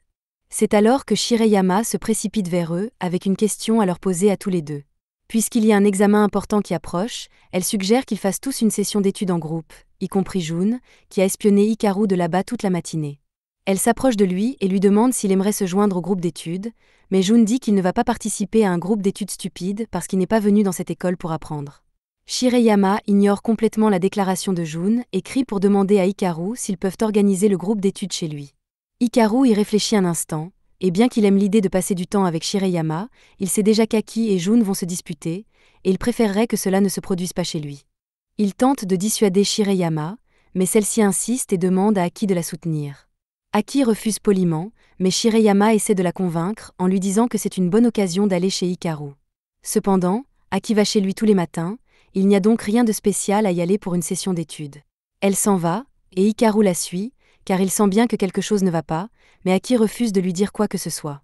De retour à ARMS, l'une des scientifiques en a assez de ne pas savoir ce qui se passe.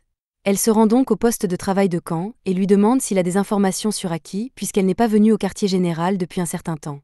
Quand ni d'abord être au courant de quoi que ce soit, mais après un peu de persuasion, il admet qu'il a peut-être quelque chose à voir avec la situation actuelle d'Aki. Pendant ce temps, Aki est assise à côté de sa sœur malade et Amaryllis lui explique comment elles ont survécu jusqu'à présent. Comme Fubuki ne peut pas générer son propre arbitrium, Amaryllis a extrait l'arbitrium d'autres utilisateurs de Mecha UDE pour le lui donner, mais apparemment, la maladie de Fubuki progresse trop vite pour qu'Amaryllis puisse suivre. Il reste très peu de temps avant que l'état de Fubuki ne devienne critique, aussi Amaryllis exhorte-t-elle Aki à faire tout ce qui est en son pouvoir pour que sa sœur survive. Il s'avère que le seul moyen pour Aki de garantir la vie de Fubuki est de prendre la vie d'Hikaru. Au même moment, dans toute la ville, les utilisateurs de Mecha UDE infectés par Amaryllis, qu'ils soient membres du groupe ARMS ou du groupe Kagami, commencent à se déchaîner violemment sans raison apparente, mais Algie semble avoir une idée de ce qui pourrait être à l'origine de ce phénomène. Tous les agents du groupe ARMS disponibles reçoivent l'ordre d'aller sur le terrain et de maîtriser les utilisateurs de Mecha UDE qui sont hors de contrôle, et le groupe Kagami reçoit les mêmes ordres. Plus tard dans la soirée, Shireyama, Jun et Hikaru se rendent tous chez lui pour étudier comme prévu. Cependant, alors qu'il marche, Hikaru reçoit un message d'Algie, il doit donc annuler leur départ et court dans la direction opposée.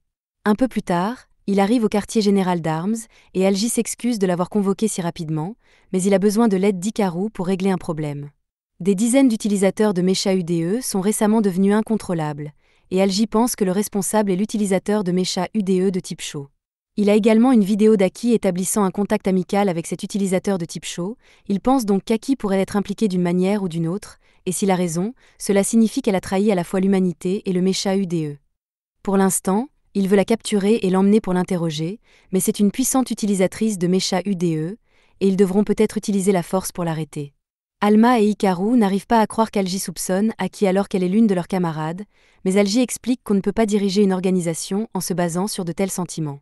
La seule raison pour laquelle Aki a rejoint les ARMS était que son objectif correspondait à leurs intérêts, mais si son objectif a changé, rien ne l'empêche de les trahir.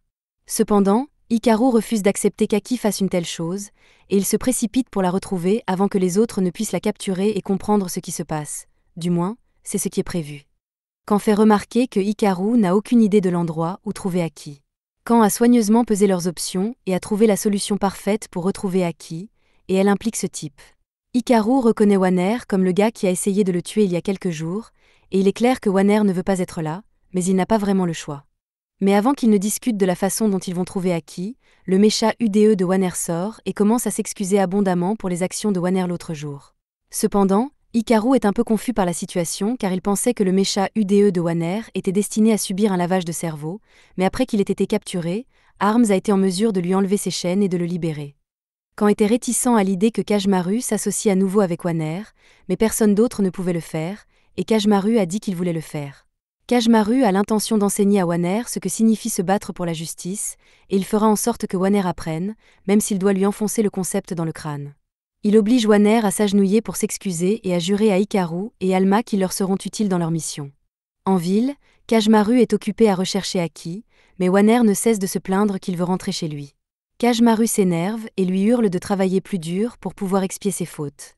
Hikaru et Alma commencent à se demander si c'est vraiment la meilleure option pour retrouver Aki, mais Kajmaru leur assure que ce n'est qu'une question de temps avant qu'il ne trouve Aki, puisqu'il utilise un sonar acoustique pour traquer son résident Arbitrium. À ce moment-là, Hikaru est attaqué par derrière, et Kajuru l'écarte du chemin. Celui qui l'a attaqué est Jun, et il en a assez que Hikaru le fuit. Il déclare donc qu'il ne quittera pas Hikaru tant qu'il n'aura pas découvert le secret de son pouvoir. Si Jun doit de toute façon les côtoyer, Alma lui demande s'il est prêt à les aider à rechercher Aki, mais Jun n'a jamais aimé Aki, alors pourquoi voudrait-il aider à la rechercher? Pour le convaincre, Alma lui dit qu'il lui révélera un tas de secrets d'Hikaru lors de la session d'études s'il les aide. Jun accepte, et Toto apprend sa décision. Il en informe le frère de Jun et lui demande s'il doit envoyer quelqu'un pour le surveiller. Mais le frère de Jun se fiche éperdument de sa sécurité et affirme que l'entreprise est plus importante et qu'il n'enverra donc pas de personnel pour le surveiller. Pendant ce temps, Kajmaru vient de suivre l'arbitrium d'Aki jusqu'au parking et il reçoit un signal fort, il pense donc qu'Aki doit être à proximité. Cependant, lorsqu'il atteint la source de la signature de l'arbitrium, ils sont confrontés à Aki, et elle semble vouloir suivre le conseil d'Amaryllis si cela signifie sauver sa sœur.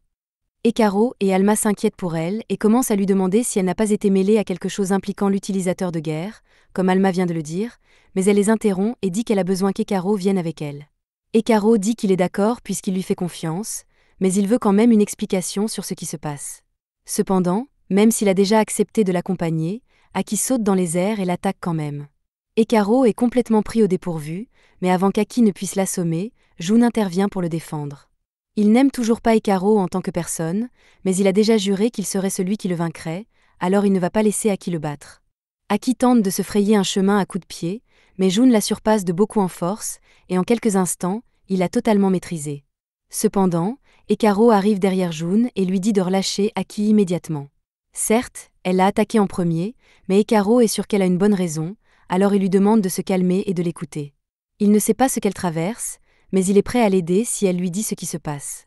Aki semble hésiter à dire quoi que ce soit, alors Sini et Dex expliquent à Hikaru que la sœur d'Aki est toujours en vie, mais qu'elle est malade à cause d'un manque d'arbitrium et qu'elle a besoin d'une énorme quantité d'arbitrium pour survivre, alors Aki a essayé de trouver un moyen de la sauver.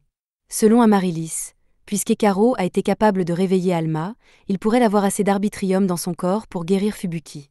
Cependant, à la seconde où Amaryllis est mentionné, Jun se met à rire car il sait exactement ce qui se passe ici. Le groupe Kagami possède des dossiers complets sur Amaryllis, et il affirme donc avec assurance qu'Amaryllis a probablement pris Fubuki en otage et qu'elle la contrôle. Sini et Dex ne croient pas Jun et commencent à lui crier dessus, mais Hikaru l'interrompt et dit qu'il est toujours prêt à aller avec Aki puisqu'ils sont amis. Aki est un peu surprise, car c'est la première fois que Hikaru l'appelle son ami. À ce propos, Alma leur rappelle qu'ils doivent encore aller à un buffet après cela, et qu'ils devraient donc se dépêcher d'aider Aki pour qu'ils puissent l'emmener avec eux. Jun est frustré parce que c'est comme s'il ne l'avait pas entendu quand il a dit qu'Amaryllis essayait de les piéger. Il refuse de laisser partir Hikaru, mais ce dernier secoue Jun et lui dit qu'il n'a pas le droit de l'arrêter. Il se tourne alors vers Aki et lui tend la main pour qu'ils aillent aider Fubuki. Cependant, après s'être fait rappeler à quel point Hikaru est toujours gentil avec elle, Aki ne peut se résoudre à le sacrifier comme elle l'avait prévu, alors elle lui dit qu'elle n'a pas besoin de son aide, il doit y avoir d'autres moyens de sauver Fubuki, et elle ne va pas impliquer un étranger comme Hikaru dans ses problèmes familiaux. Pour couronner le tout, elle dit à Hikaru qu'elle n'est pas son amie et qu'il ne devrait pas se montrer si familier avec elle.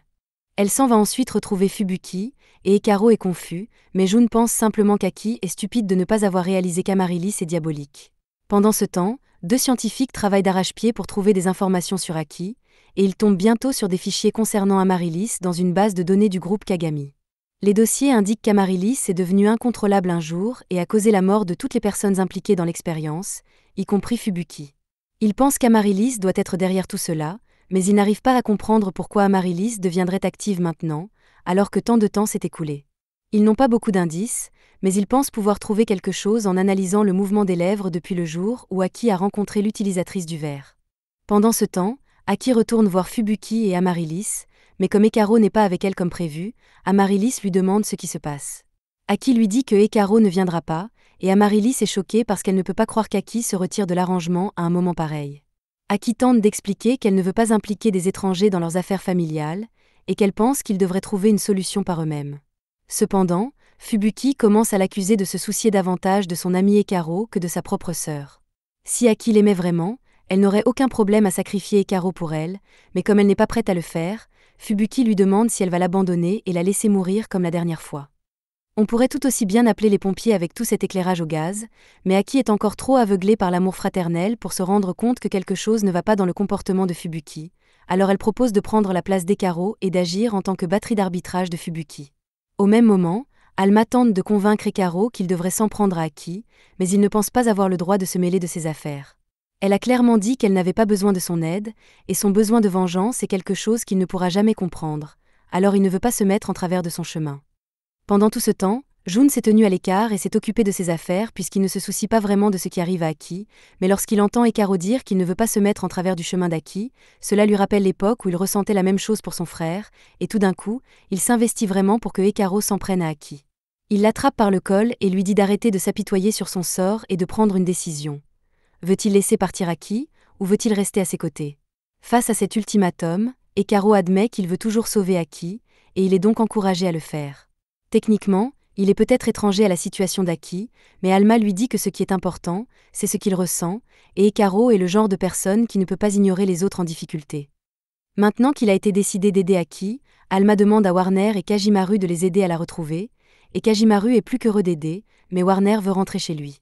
Pendant ce temps, au quartier général d'Arms, ils ont découvert que l'utilisatrice de guerre est en fait la sœur d'Aki, mais cela n'a aucun sens pour lui puisque les archives montrent clairement que Fubuki devrait être morte. D'ailleurs, pourquoi aurait-elle choisi de se montrer maintenant? Juste à ce moment-là, Algie apparaît derrière Ken et lui dit qu'Amaryllis est apparue parce qu'elle en veut à l'arbitrium d'Ekaro. Ken est choqué qu'Algie soit restée derrière lui pendant tout ce temps, mais il l'est d'autant plus qu'Algie est déjà au courant pour Amaryllis. Algie explique qu'Amaryllis est sortie de sa cachette lorsqu'elle a compris qu'Alma avait été réveillée, et qu'il essayait de s'en occuper en secret avant que cela ne devienne un problème majeur. Il pensait qu'Aki ne serait pas capable de supporter la vérité si elle découvrait que sa sœur morte était manipulée par Amaryllis, mais son secret a fini par pousser Aki au point où Amaryllis a pu la manipuler. De retour avec Aki et Amaryllis est frustrée qu'Aki ne lui ait pas amené Ekaro, après tout le mal qu'elle s'est donné pour jouer le rôle de la sœur d'Aki. Elle laisse tomber la comédie et décide de se débarrasser d'Aki avec ses marionnettes. Aki commence à comprendre que la vraie Fubuki n'agirait jamais de la sorte, et Amaryllis la traite d'idiote pour avoir mis autant de temps à comprendre.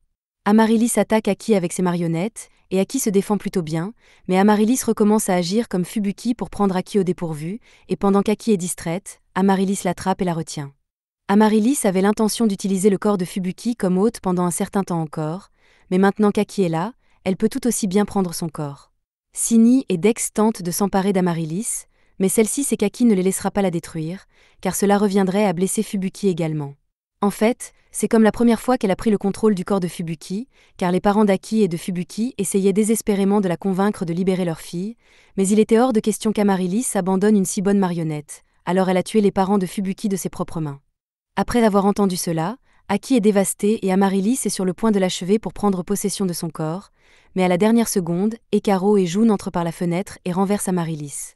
Aki crie à Ekaro d'être venu ici alors qu'il sait qu'Amaryllis est après lui, mais il dit qu'il ne se soucie pas du danger parce qu'il est ici pour sauver son ami. Maintenant que sa cible principale est dans la pièce, Amaryllis se lève et tente d'attraper Ekaro, mais Jun l'arrête et dit qu'il ne laissera personne d'autre que lui poser la main sur Ekaro.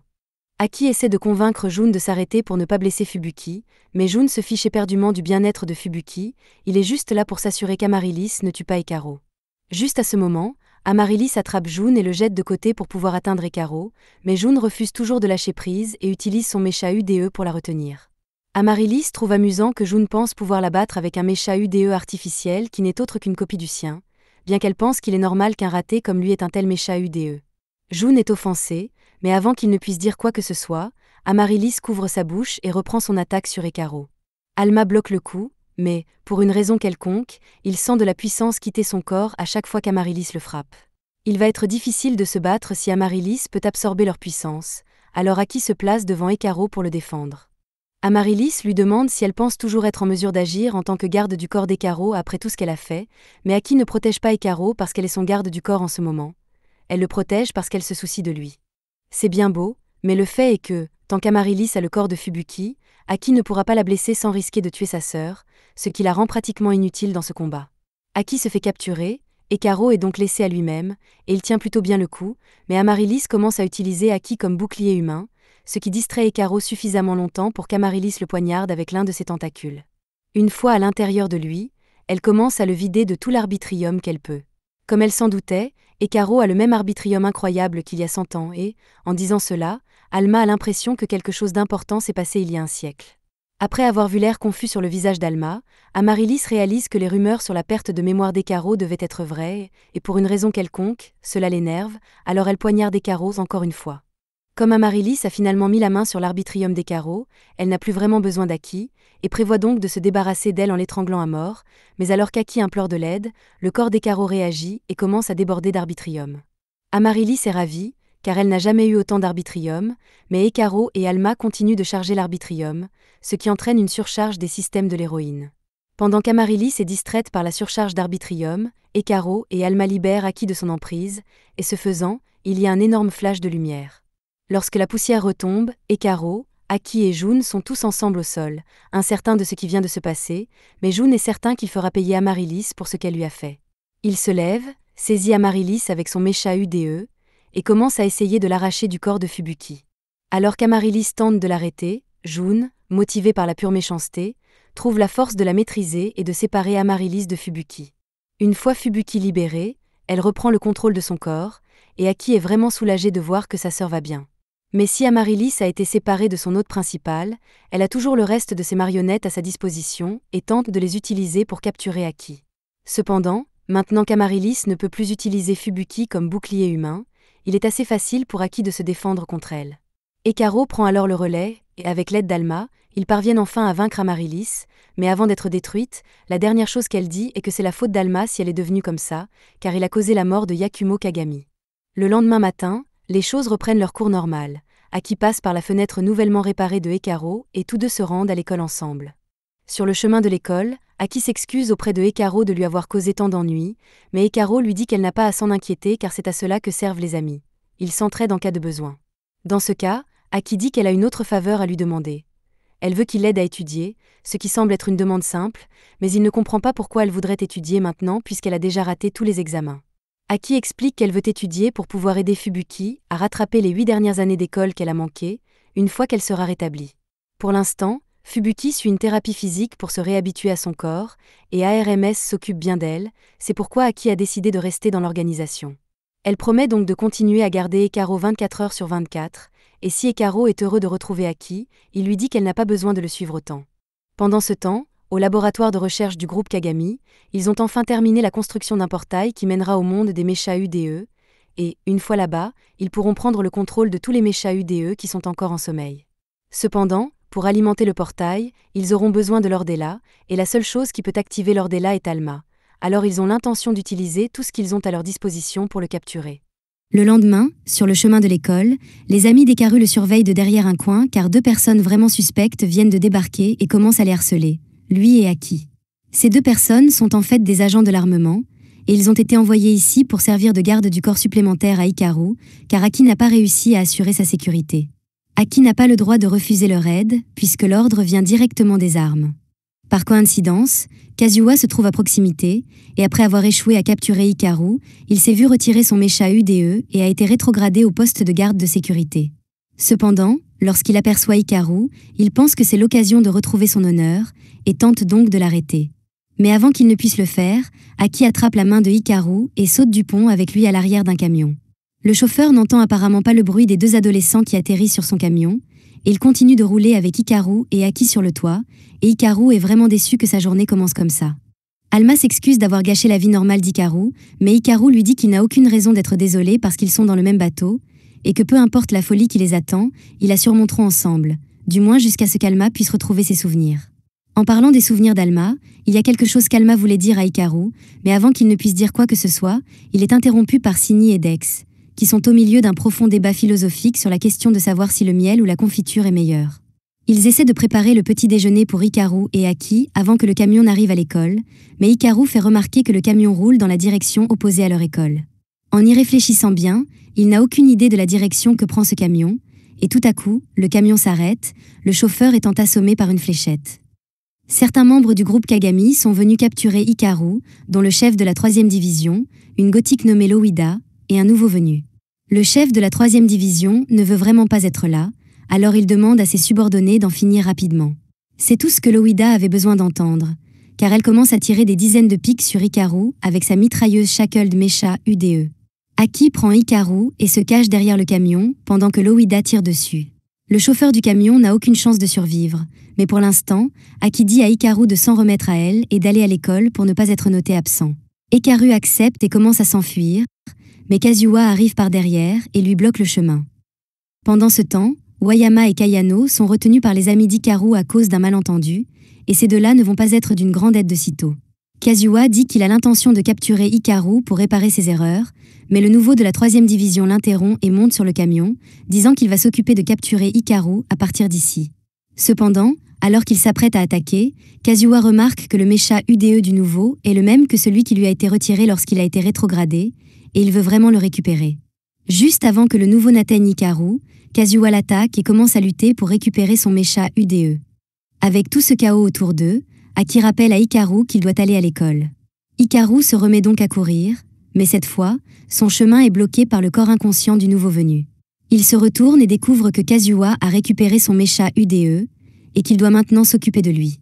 Pendant ce temps, Aki s'approche furtivement de Lowida et tente de la battre, mais elle parvient à s'écarter à temps et a presque aligné le tir parfait pour éliminer Aki avec son minigun, mais elle saute accidentellement en arrière sur Kazuha et le fait tomber à la renverse. Elle lui crie dessus parce qu'il s'est mis en travers de son chemin, mais Kazuha lui répond en criant qu'elle l'a heurté avec son cache-œil. Une fois qu'elle s'est éloignée de lui, il retourne attaquer Hikaru, mais ce dernier saute pour l'éviter et, alors qu'il est en l'air, Alma et lui passent ensemble en mode combat. Kazuha tente à nouveau d'attaquer avec son fouet, mais Hikaru et Alma esquivent et s'emparent de la chaîne avant de projeter Kazuha directement sur Lowida et de les faire tomber tous les deux. Lowida a l'air très embarrassée maintenant que Kazuha est assis sur elle, et tandis que les deux font face à cette situation embarrassante, Aki se faufile par derrière et les assomme tous les deux. Après avoir vu son équipe se faire battre, le chef de division décide qu'il a fait assez de travail. Alors il se retire pour la journée et demande à tous d'aller chercher le nouveau et Lowida si elle en a l'occasion, parce qu'il ne se soucie pas vraiment qu'il se fasse capturer ou non. Au même moment, Aki et Hikaru sont en train d'attacher tout le monde, et Alma dit qu'il a quelque chose d'important à dire à Hikaru, mais avant qu'il ne puisse le dire, Aki l'appelle pour lui demander de l'aide parce qu'elle s'est emmêlée elle-même assez gravement. Malheureusement, pendant que Hikaru essaie de la détacher, Kazuha se remet sur pied et tente de l'attaquer par derrière, mais Alma le remarque à temps et le bloque. Cela n'empêche pas Hikaru de tomber et de s'assommer. Lorsqu'il se réveille enfin, tout a été réglé et les membres du groupe Kagami ont été maîtrisés, mais Alma s'en veut d'avoir laissé Hikaru se blesser. Hikaru essaie de l'assurer que ce n'était pas sa faute, mais Alma croit fermement que Hikaru serait mieux sans lui et dit qu'il ne veut pas que quelqu'un d'autre soit blessé à cause de lui. Hikaru se rend compte qu'Alma vient d'envoyer quelqu'un d'autre pour qu'on lui demande si Alma a pu retrouver ses souvenirs, ce qui est confirmé. Hikaru pense que c'est une bonne chose, mais Alma révèle qu'il a retrouvé ses souvenirs depuis le combat avec Amaryllis, et Hikaru est un peu confus, alors il demande pourquoi Alma a gardé le secret jusqu'à présent. Alma ne sait pas quoi dire, il dit à Hikaru qu'il n'a pas besoin de s'impliquer et s'éloigne en rampant. Normalement, Aki aurait poursuivi Alma pour le protéger, mais elle pense que ce n'est pas nécessaire car Alma ne peut pas s'éloigner de plus de 5 mètres d'Hikaru sans perdre de sa puissance. Le seul problème, c'est qu'il ne perd pas de puissance, il est très rapide pour un bras, et Hikaru et Aki perdent rapidement sa trace. De retour à Arms, Algie informe Hikaru qu'Alma a dû retrouver la mémoire au contact d'Amaryllis. Quant à savoir comment il peut se déplacer seul, Fist informe tout le monde qu'Alma avait une capacité spéciale à produire son propre arbitrium, et que cette capacité est probablement revenue maintenant qu'il a retrouvé ses souvenirs. C'est la première fois que tout le monde en entend parler, alors il demande pourquoi ils n'ont pas été débriefés sur une chose aussi importante, mais le point a une bonne raison de garder le secret, car il craignait que le fait de parler prématurément des souvenirs traumatisants d'Alma ne le rende à nouveau inactif. Quoi qu'il en soit, ils doivent localiser Alma, et Algie demande donc à tout le monde de le chercher. Cependant, quand Hikaru dit qu'il veut aider, Algie lui dit que puisqu'Alma peut se déplacer seule maintenant, Hikaru n'est plus nécessaire et qu'il n'a donc plus besoin de s'impliquer. Hikaru et Kan sont un peu choqués d'entendre Algie dire cela, mais Kan dit que c'est une bonne chose car cela signifie qu'Hikaru peut retourner à sa vie ordinaire, mais Hikaru refuse d'accepter cela. Ils ne peuvent pas s'attendre à ce qu'il redevienne un civil après tout ce qu'il a vécu avec Alma. Devant l'insistance de Hikaru, Algie et Fist cèdent et décident de lui dire toute la vérité. De retour sur le Mecha UDE World, les réserves d'arbitrium de la planète sont presque épuisées et tous les Mecha-Uds sont au bord de l'extinction. Alma, Fist et un autre compagnon sont partis ensemble à la recherche du légendaire Ordella, qui pourrait restaurer leur monde. Mais en chemin, ils devinrent tous inactifs par manque d'énergie. Heureusement, ils ont réussi à atterrir sur Terre avant que cela ne se produise, et la nuit de leur arrivée, Yakumo Kagami se trouvait à proximité. Ayant remarqué une lumière vive provenant des mines de sa famille, il est descendu pour enquêter, et c'est alors qu'il a rencontré Alma. Peu de temps après, un éboulement s'est produit, qui aurait certainement tué Yakumo s'il avait été seul, mais il a heureusement fusionné avec Alma et s'en est sorti à temps. Le point a fusionné avec le frère aîné de Yakumo, Sokuhiko, qui semblait souffrir d'une maladie liée à l'arbitrium. Sokuhiko accepta de rejoindre les Mecha-Uds dans leur recherche d'Ordella afin de trouver un remède pour lui-même, et Yakumo accepta également de les aider car cela semblait très amusant. Ils se mirent tous ensemble à la recherche d'Ordella, et après l'avoir finalement trouvé, ils commencèrent leur recherche pour tenter de l'activer. Plusieurs jours passèrent ensuite, et finalement, le moment vint où toutes leurs recherches portèrent leurs fruits, mais Yakumo se sentait mal à l'aise par rapport à tout ce plan, car tout se déroulait trop facilement. Sokuhiko comprend les inquiétudes de Yakumo, mais lui assure que toutes les valeurs des tests qu'ils ont reçus sont conformes à leurs attentes, et que rien ne peut donc aller de travers. Le lendemain, alors qu'ils étaient en train de réveiller Ordella, quelque chose a mal tourné. Sokuhiko avait effectué tous les tests nécessaires pour réveiller Ordella, mais il n'avait jamais pensé à ce qui se passerait une fois Ordella réveillée, car elle était puissante mais pas très amicale. Elle a instantanément assommé Sokuhiko et Fist et blessé Yakumo, si bien qu'Alma était la seule à rester indemne. Il était vraiment inquiet parce qu'il ne savait pas quoi faire contre une chose aussi puissante, mais Yakumo n'allait pas laisser une petite blessure mortelle à la tête l'empêcher d'aider un ami, alors il a calmé Alma et lui a dit qu'ils s'en sortiraient ensemble. Ils passèrent en mode combat, et Yakumo avait beau dire qu'il pouvait s'en sortir, Ordella était vraiment coriace, et s'en approcher n'allait pas être facile. Ils allaient devoir faire preuve de créativité s'ils voulaient être à distance de frappe, alors Yakumo frappa le sol et envoya des morceaux de roche voler partout pour distraire Ordella. Pendant qu'elle s'occupait des rochers, Yakumo et Alma se rapprochèrent d'elle par le haut, avant de lui asséner un coup de poing qui referma finalement le sas d'Ordella. Ils ont peut-être réussi, mais Yakumo n'avait pas l'air en forme, et en fait, il est mort quelques instants plus tard. En raison du traumatisme causé par la perte de son cher ami, Alma est devenu inactif et ne s'est plus jamais réveillé jusqu'à ce qu'il rencontre Hikaru. Mais maintenant qu'il se souvient de son passé, il ne peut pas laisser Hikaru mourir à cause de lui, et il essaie donc de s'éloigner le plus possible de lui. Cependant, alors qu'Alma s'enfonce dans une ruelle, il tombe sur Jun. Dès que Jun s'aperçoit qu'Alma est seule, il l'attrape et tente de fusionner, mais cela ne fonctionne pas, peu importe les efforts qu'il déploie. Jun admet qu'il n'est peut-être pas encore assez bon pour fusionner avec Alma, et il s'en accommode pour le moment. Cependant, il remarque qu'Alma a l'air triste et il lui demande ce qui s'est passé. Au même moment, Hikaru se tient au bord d'un pont, et il a l'air très triste lui aussi, quand tout à coup, il reçoit un appel de Jun, mais quand il répond au téléphone, il entend la voix d'Alma. Alma commence à parler du premier jour où il a rencontré Hikaru et comment, bien qu'il ne sache pas qui ou ce qu'est Alma, Hikaru a quand même choisi de l'aider. Alma sait qu'Hikaru est une personne extrêmement gentille, mais il ne peut pas se permettre de profiter plus longtemps de la gentillesse d'Hikaru. Il est capable de se déplacer seul maintenant, il veut donc que Hikaru vive, qu'il revienne à la situation d'avant leur rencontre et qu'il profite de sa vie normale. Hikaru ne comprend pas pourquoi Alma dit tout cela, et il essaie de lui faire entendre raison, mais Alma a déjà pris sa décision et raccroche.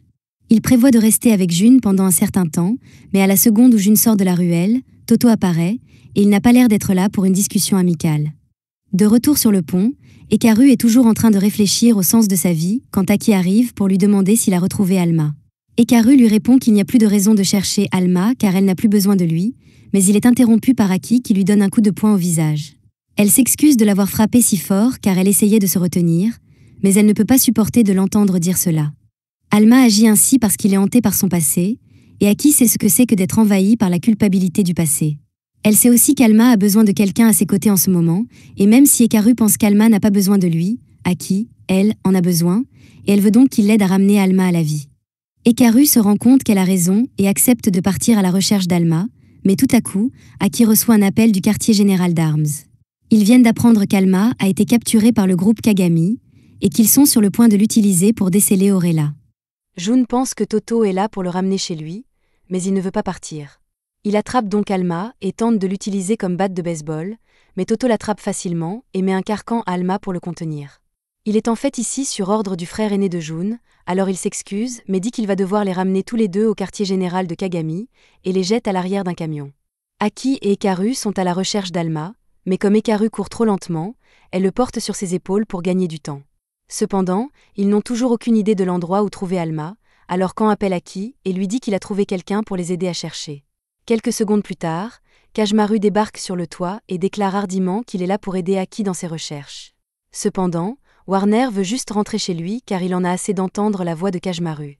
Même Hikaru n'aime pas écouter Kajmaru, surtout parce qu'il est toujours en train de crier, et c'est si fort que les éclaireurs du groupe Kagami, au sol, les entendent presque. Aki essaie de rappeler Kan pour lui demander si quelqu'un d'autre peut venir, mais elle n'arrive pas à le joindre. Du côté de Kan, il a perdu l'accès à tous les signaux externes, et peu après qu'il s'en soit rendu compte, Kayano arrive en courant pour l'informer qu'un signal de brouillage à l'échelle de la ville perturbe leur communication, de sorte que s'ils veulent trouver Alma, ils vont devoir se rendre sur le terrain en personne. Ils ne savent pas qui est derrière tout ça, mais Alji sait déjà que cela doit avoir un rapport avec le groupe Kagami, et il va donc devoir s'impliquer personnellement. Au même moment, Toto arrive au laboratoire de recherche de Kagami Ordella avec Alma et Jun, ce qui réjouit le directeur de la division 3, car cela signifie qu'ils peuvent enfin passer à la phase suivante du plan. Il félicite Jun pour avoir trouvé et capturé Alma, mais alors qu'un de ses assistants emmène Alma dans la chambre de détention, il se rend compte que Jun a été bâillonné pour une raison quelconque. Il demande ce qu'il en est, mais Toto lui répond qu'il s'amusait juste un peu. Le directeur ne veut pas s'immiscer dans la vie de Jun, il le remercie donc pour son bon travail et l'invite à assister aux premières loges à l'événement le plus important du siècle. Jun n'ayant aucune idée de ce qu'il regarde, le directeur lui explique qu'il s'agit de la porte d'Ordella. Il s'agit d'un portail vers le monde des Mechas UDE. Une fois qu'ils auront réussi à réveiller Ordella, ils utiliseront son pouvoir pour envahir le monde des Mechas UDE et les réduire en esclavage au profit du groupe Kagami. Jun n'en croit pas ses oreilles, car il n'aurait jamais pu imaginer que son frère mettrait tous ses efforts dans un plan aussi stupide. C'est alors que Naohito, le frère aîné de Jun, arrive, l'air irrité de voir le visage hideux de Jun gâcher son moment. Cependant, comme ils ont déjà tout préparé, il ne prend pas la peine de le mettre à la porte et ordonne à tout le monde de commencer à réveiller Ordella. Alors que la séquence d'Ordella commence, Alma reprend conscience, mais il commence à paniquer lorsqu'il voit Ordella devant lui. Il comprend que les scientifiques essaient de l'utiliser pour briser le sceau d'Ordella et tentent de les dissuader, car Ordella est trop dangereuse pour être libérée. Cependant, le directeur est persuadé qu'avec toutes les avancées technologiques réalisées au fil des ans, il peut contrôler entièrement le pouvoir d'Ordella. Une fois Ordella sous son contrôle, il ouvrira la porte du monde de Mecha UDE. Il est même prêt à laisser Alma voir certains de ses vieux amis là-bas, mais il va tout de même enchaîner chacun de ses Mecha UDE. Alma aimerait bien revoir son monde natal, mais il y a un problème, Ordella n'est pas un portail. Alma ne sait pas comment l'expliquer, mais il est certain qu'Ordella n'est pas ce que le directeur pense qu'il est, et il le supplie d'arrêter cela avant qu'il ne soit trop tard. Le directeur ne croit pas un mot d'Alma et suppose qu'il essaie juste de gagner du temps en bluffant, alors il lance la séquence d'activation. Alors qu'Ordella commence à se réveiller, le champ de confinement qu'ils avaient prévu d'utiliser pour le contrôler commence à s'effondrer, et Jun craint que cette chose ne se libère bientôt. Les scientifiques, qui sont censés contrôler cette chose, signalent que les niveaux d'arbitrium d'Ordella ne cessent d'augmenter et qu'ils ne pourront plus la contenir très longtemps. Peu après, Ordella commence à se déchaîner et à détruire des objets, mais lorsque Jun demande à Naohito d'y mettre un terme parce que c'est trop dangereux, Naohito se contente de rire et de dire que c'est exactement ce qu'il voulait qu'il se passe. Le laboratoire entier commence à s'effondrer alors que le pouvoir d'Ordella continue de croître, et les stalactites sont si grandes qu'Hikaru et Aki peuvent les voir depuis la rue. Ils savent que cela signifie que quelque chose de terrible s'est produit, mais avant qu'Aki ne puisse décider de la marche à suivre, Hikaru s'est déjà enfui pour essayer de sauver Alma. De retour au laboratoire, le directeur est toujours sous le choc de l'échec de son plan parfait, mais il est trop dangereux pour lui de rester ici plus longtemps, alors ses assistants le pressent d'évacuer avec eux. Pendant ce temps, Naohito est dans la salle de contrôle, et il se fiche éperdument de sa propre sécurité, car tout ce qui compte ici, c'est son objectif. Avant que la situation ne devienne incontrôlable, Toto a emmené Jun dans un endroit sûr pour s'assurer qu'il ne soit pas blessé. Une fois réveillé, Jun commence à demander ce qui se passe. Toto est d'accord pour lui révéler le secret, mais il faudra que Jun soit prêt à agir une fois qu'il connaîtra la vérité. Pendant ce temps, sur le toit, le directeur s'apprête à monter dans son hélicoptère et à fuir les lieux avec Alma pour ne pas être blessé, mais avant qu'il ne puisse le faire, Hikaru lui crie de laisser Alma partir. Le directeur reconnaît Hikaru comme étant celui qui avait Alma, il ordonne donc à ses hommes de le capturer, et c'est à ce moment-là qu'Hikaru se rend compte que c'était peut-être une mauvaise idée de venir ici tout seul. Aki fait de son mieux pour le localiser, mais sans elle, il est pratiquement impuissant. Le directeur demande donc à tout le monde de l'ignorer et de monter dans l'hélicoptère, mais tout à coup, Kan arrive pour soutenir Hikaru. Hikaru est reconnaissant de l'aide apportée et demande à Kan de les occuper pendant qu'il part à la recherche d'Aki. Mais Kan est aussi inutile qu'Hikaru lorsqu'il s'agit de se battre, et il n'a donc aucune idée de la façon dont il peut les occuper. Fourte commence à lui tirer dessus avec sa mitrailleuse, et par miracle, Kan n'est pas touché une seule fois. Cependant, il n'a absolument aucune chance contre un utilisateur de mecha dans un combat, il va donc devoir trouver quelque chose rapidement s'il ne veut pas mourir. Il regarde autour de lui pendant une seconde, et c'est alors qu'il remarque un mecha UDE enchaîné à proximité, alors il sort un appareil qu'il a fabriqué pour défaire les chaînes et court vers le mecha pour le libérer afin qu'ils puissent fusionner ensemble. Il n'a peut-être pas beaucoup d'expérience en matière de combat, mais maintenant qu'il a un mecha, il est au moins assez menaçant pour tenir le coup pendant un certain temps. Malheureusement, il n'a jamais entraîné son corps à supporter un mecha auparavant, et après quelques minutes d'utilisation, il n'a plus d'arbitrium et manque de s'évanouir. Il s'excuse de ne pas avoir pu aider davantage son équipe, mais Aki lui dit qu'il s'est bien débrouillé, car il a gagné plus de temps qu'il n'en faut pour qu'elle puisse retrouver Hikaru et Warner. Malheureusement, Aki est retenu par Kazuha, qui demande une revanche après la dernière fois, et il ne va pas la laisser passer sans se battre.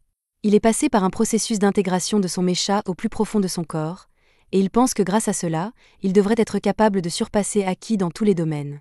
Mais juste pour prouver qu'elle a raison, Aki décide de rester là et de le laisser faire son attaque, mais au lieu de bloquer avec Sini ou Dex, elle attrape son fouet à main nue.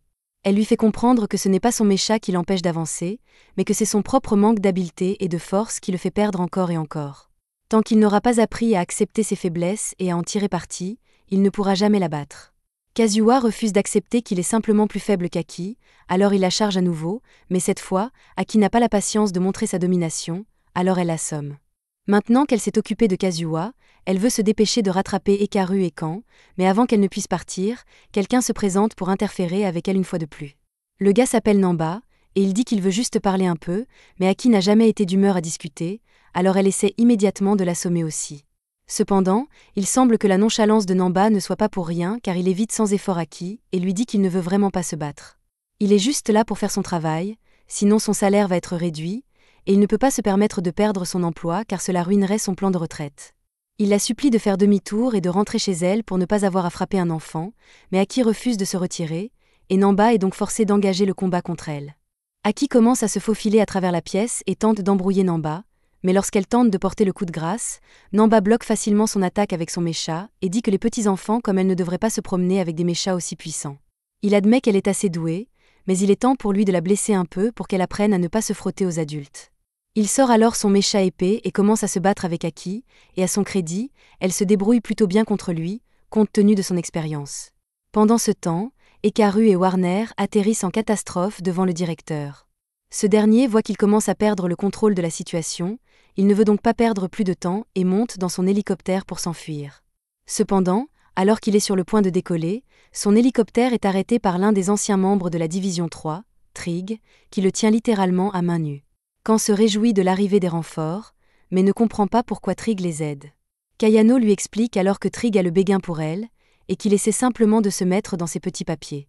Pendant qu'il empêche l'hélicoptère de décoller, Kayano dit qu'elle va s'occuper de Tao, donc Hikaru et Warner sont libres de monter à bord de l'hélicoptère et de ramener Alma. Hikaru est prêt à le faire, mais ils oublient que Fourte est toujours un problème. Elle commence à tirer sur tout le monde depuis l'hélicoptère jusqu'à ce qu'elle heurte accidentellement des barils de pétrole placés de façon précaire, provoquant une explosion massive. La force de l'explosion envoie Hikaru et Warner directement sur Fourte et le directeur, ce qui les rend tous inconscients. Namba et Aki entendent l'explosion de l'autre côté du bâtiment, et Namba pense qu'il en a fait assez pour un rapport de travail. Il ne veut pas rester dans les parages et dit à Aki qu'il va partir maintenant, afin qu'elle n'ait plus à s'inquiéter pour lui. Pendant ce temps, dans l'hélicoptère, Hikaru est la première à reprendre conscience, mais peu de temps après, le directeur se réveille à son tour, et il est furieux qu'une bande d'enfants se mette en travers de son chemin, alors il va s'occuper d'Hikaru personnellement et prend l'arme de fourte pour le faire. Warner est toujours dans les vapes, il ne peut donc pas l'aider dans cette situation, et sans Mecha, il n'y a aucun moyen pour Hikaru de résister à ses tirs. Heureusement, Kajmaru est encore conscient, ce qui permet à Hikaru d'élaborer un plan efficace mais risqué pour contourner le directeur. Il s'avance dans la ligne de mire pour attirer l'attention du directeur, et pendant que ce dernier se concentre sur Hikaru, Kajmaru se faufile par derrière et commence à lui griffer le visage. Hikaru a ainsi le temps de se faufiler et d'atteindre Alma. Bien qu'Alma soit toujours inconsciente, Hikaru parvient à l'attacher à son bras et à assommer le directeur d'un seul coup de poing. Alma se réveille un peu plus tard et trouve Hikaru gravement blessé. Il commence alors à paniquer, s'accusant de tout ce gâchis, et dit à Hikaru qu'il n'avait pas besoin de venir le sauver parce qu'il n'est plus concerné. C'est la faute d'Alma si Ordella a été réveillée, alors il est de son devoir de l'arrêter lui-même pour s'assurer que personne ne soit blessé comme la dernière fois. Yakumo a mentionné qu'il pensait que quelque chose n'allait pas, mais Alma était trop pressée d'atteindre son but, alors il l'a ignoré, et cela a fini par tuer Yakumo. Alma ne veut pas que cela arrive à Hikaru, il veut donc s'en occuper lui-même.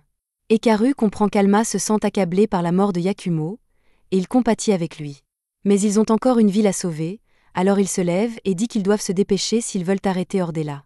Alma tente d'arrêter Hikaru, mais ce dernier lui dit que même si Alma ne veut pas se joindre à lui, il va quand même combattre Ordella. Bien qu'ils mourront probablement d'une mort douloureuse s'il se bat seul. Alma finit par céder et accepte d'aller avec Hikaru, et Hikaru est sûr que tout se passera bien s'ils sont tous les deux ensemble. C'est la fin de l'épisode 8. Abonnez-vous pour ne pas manquer la suite.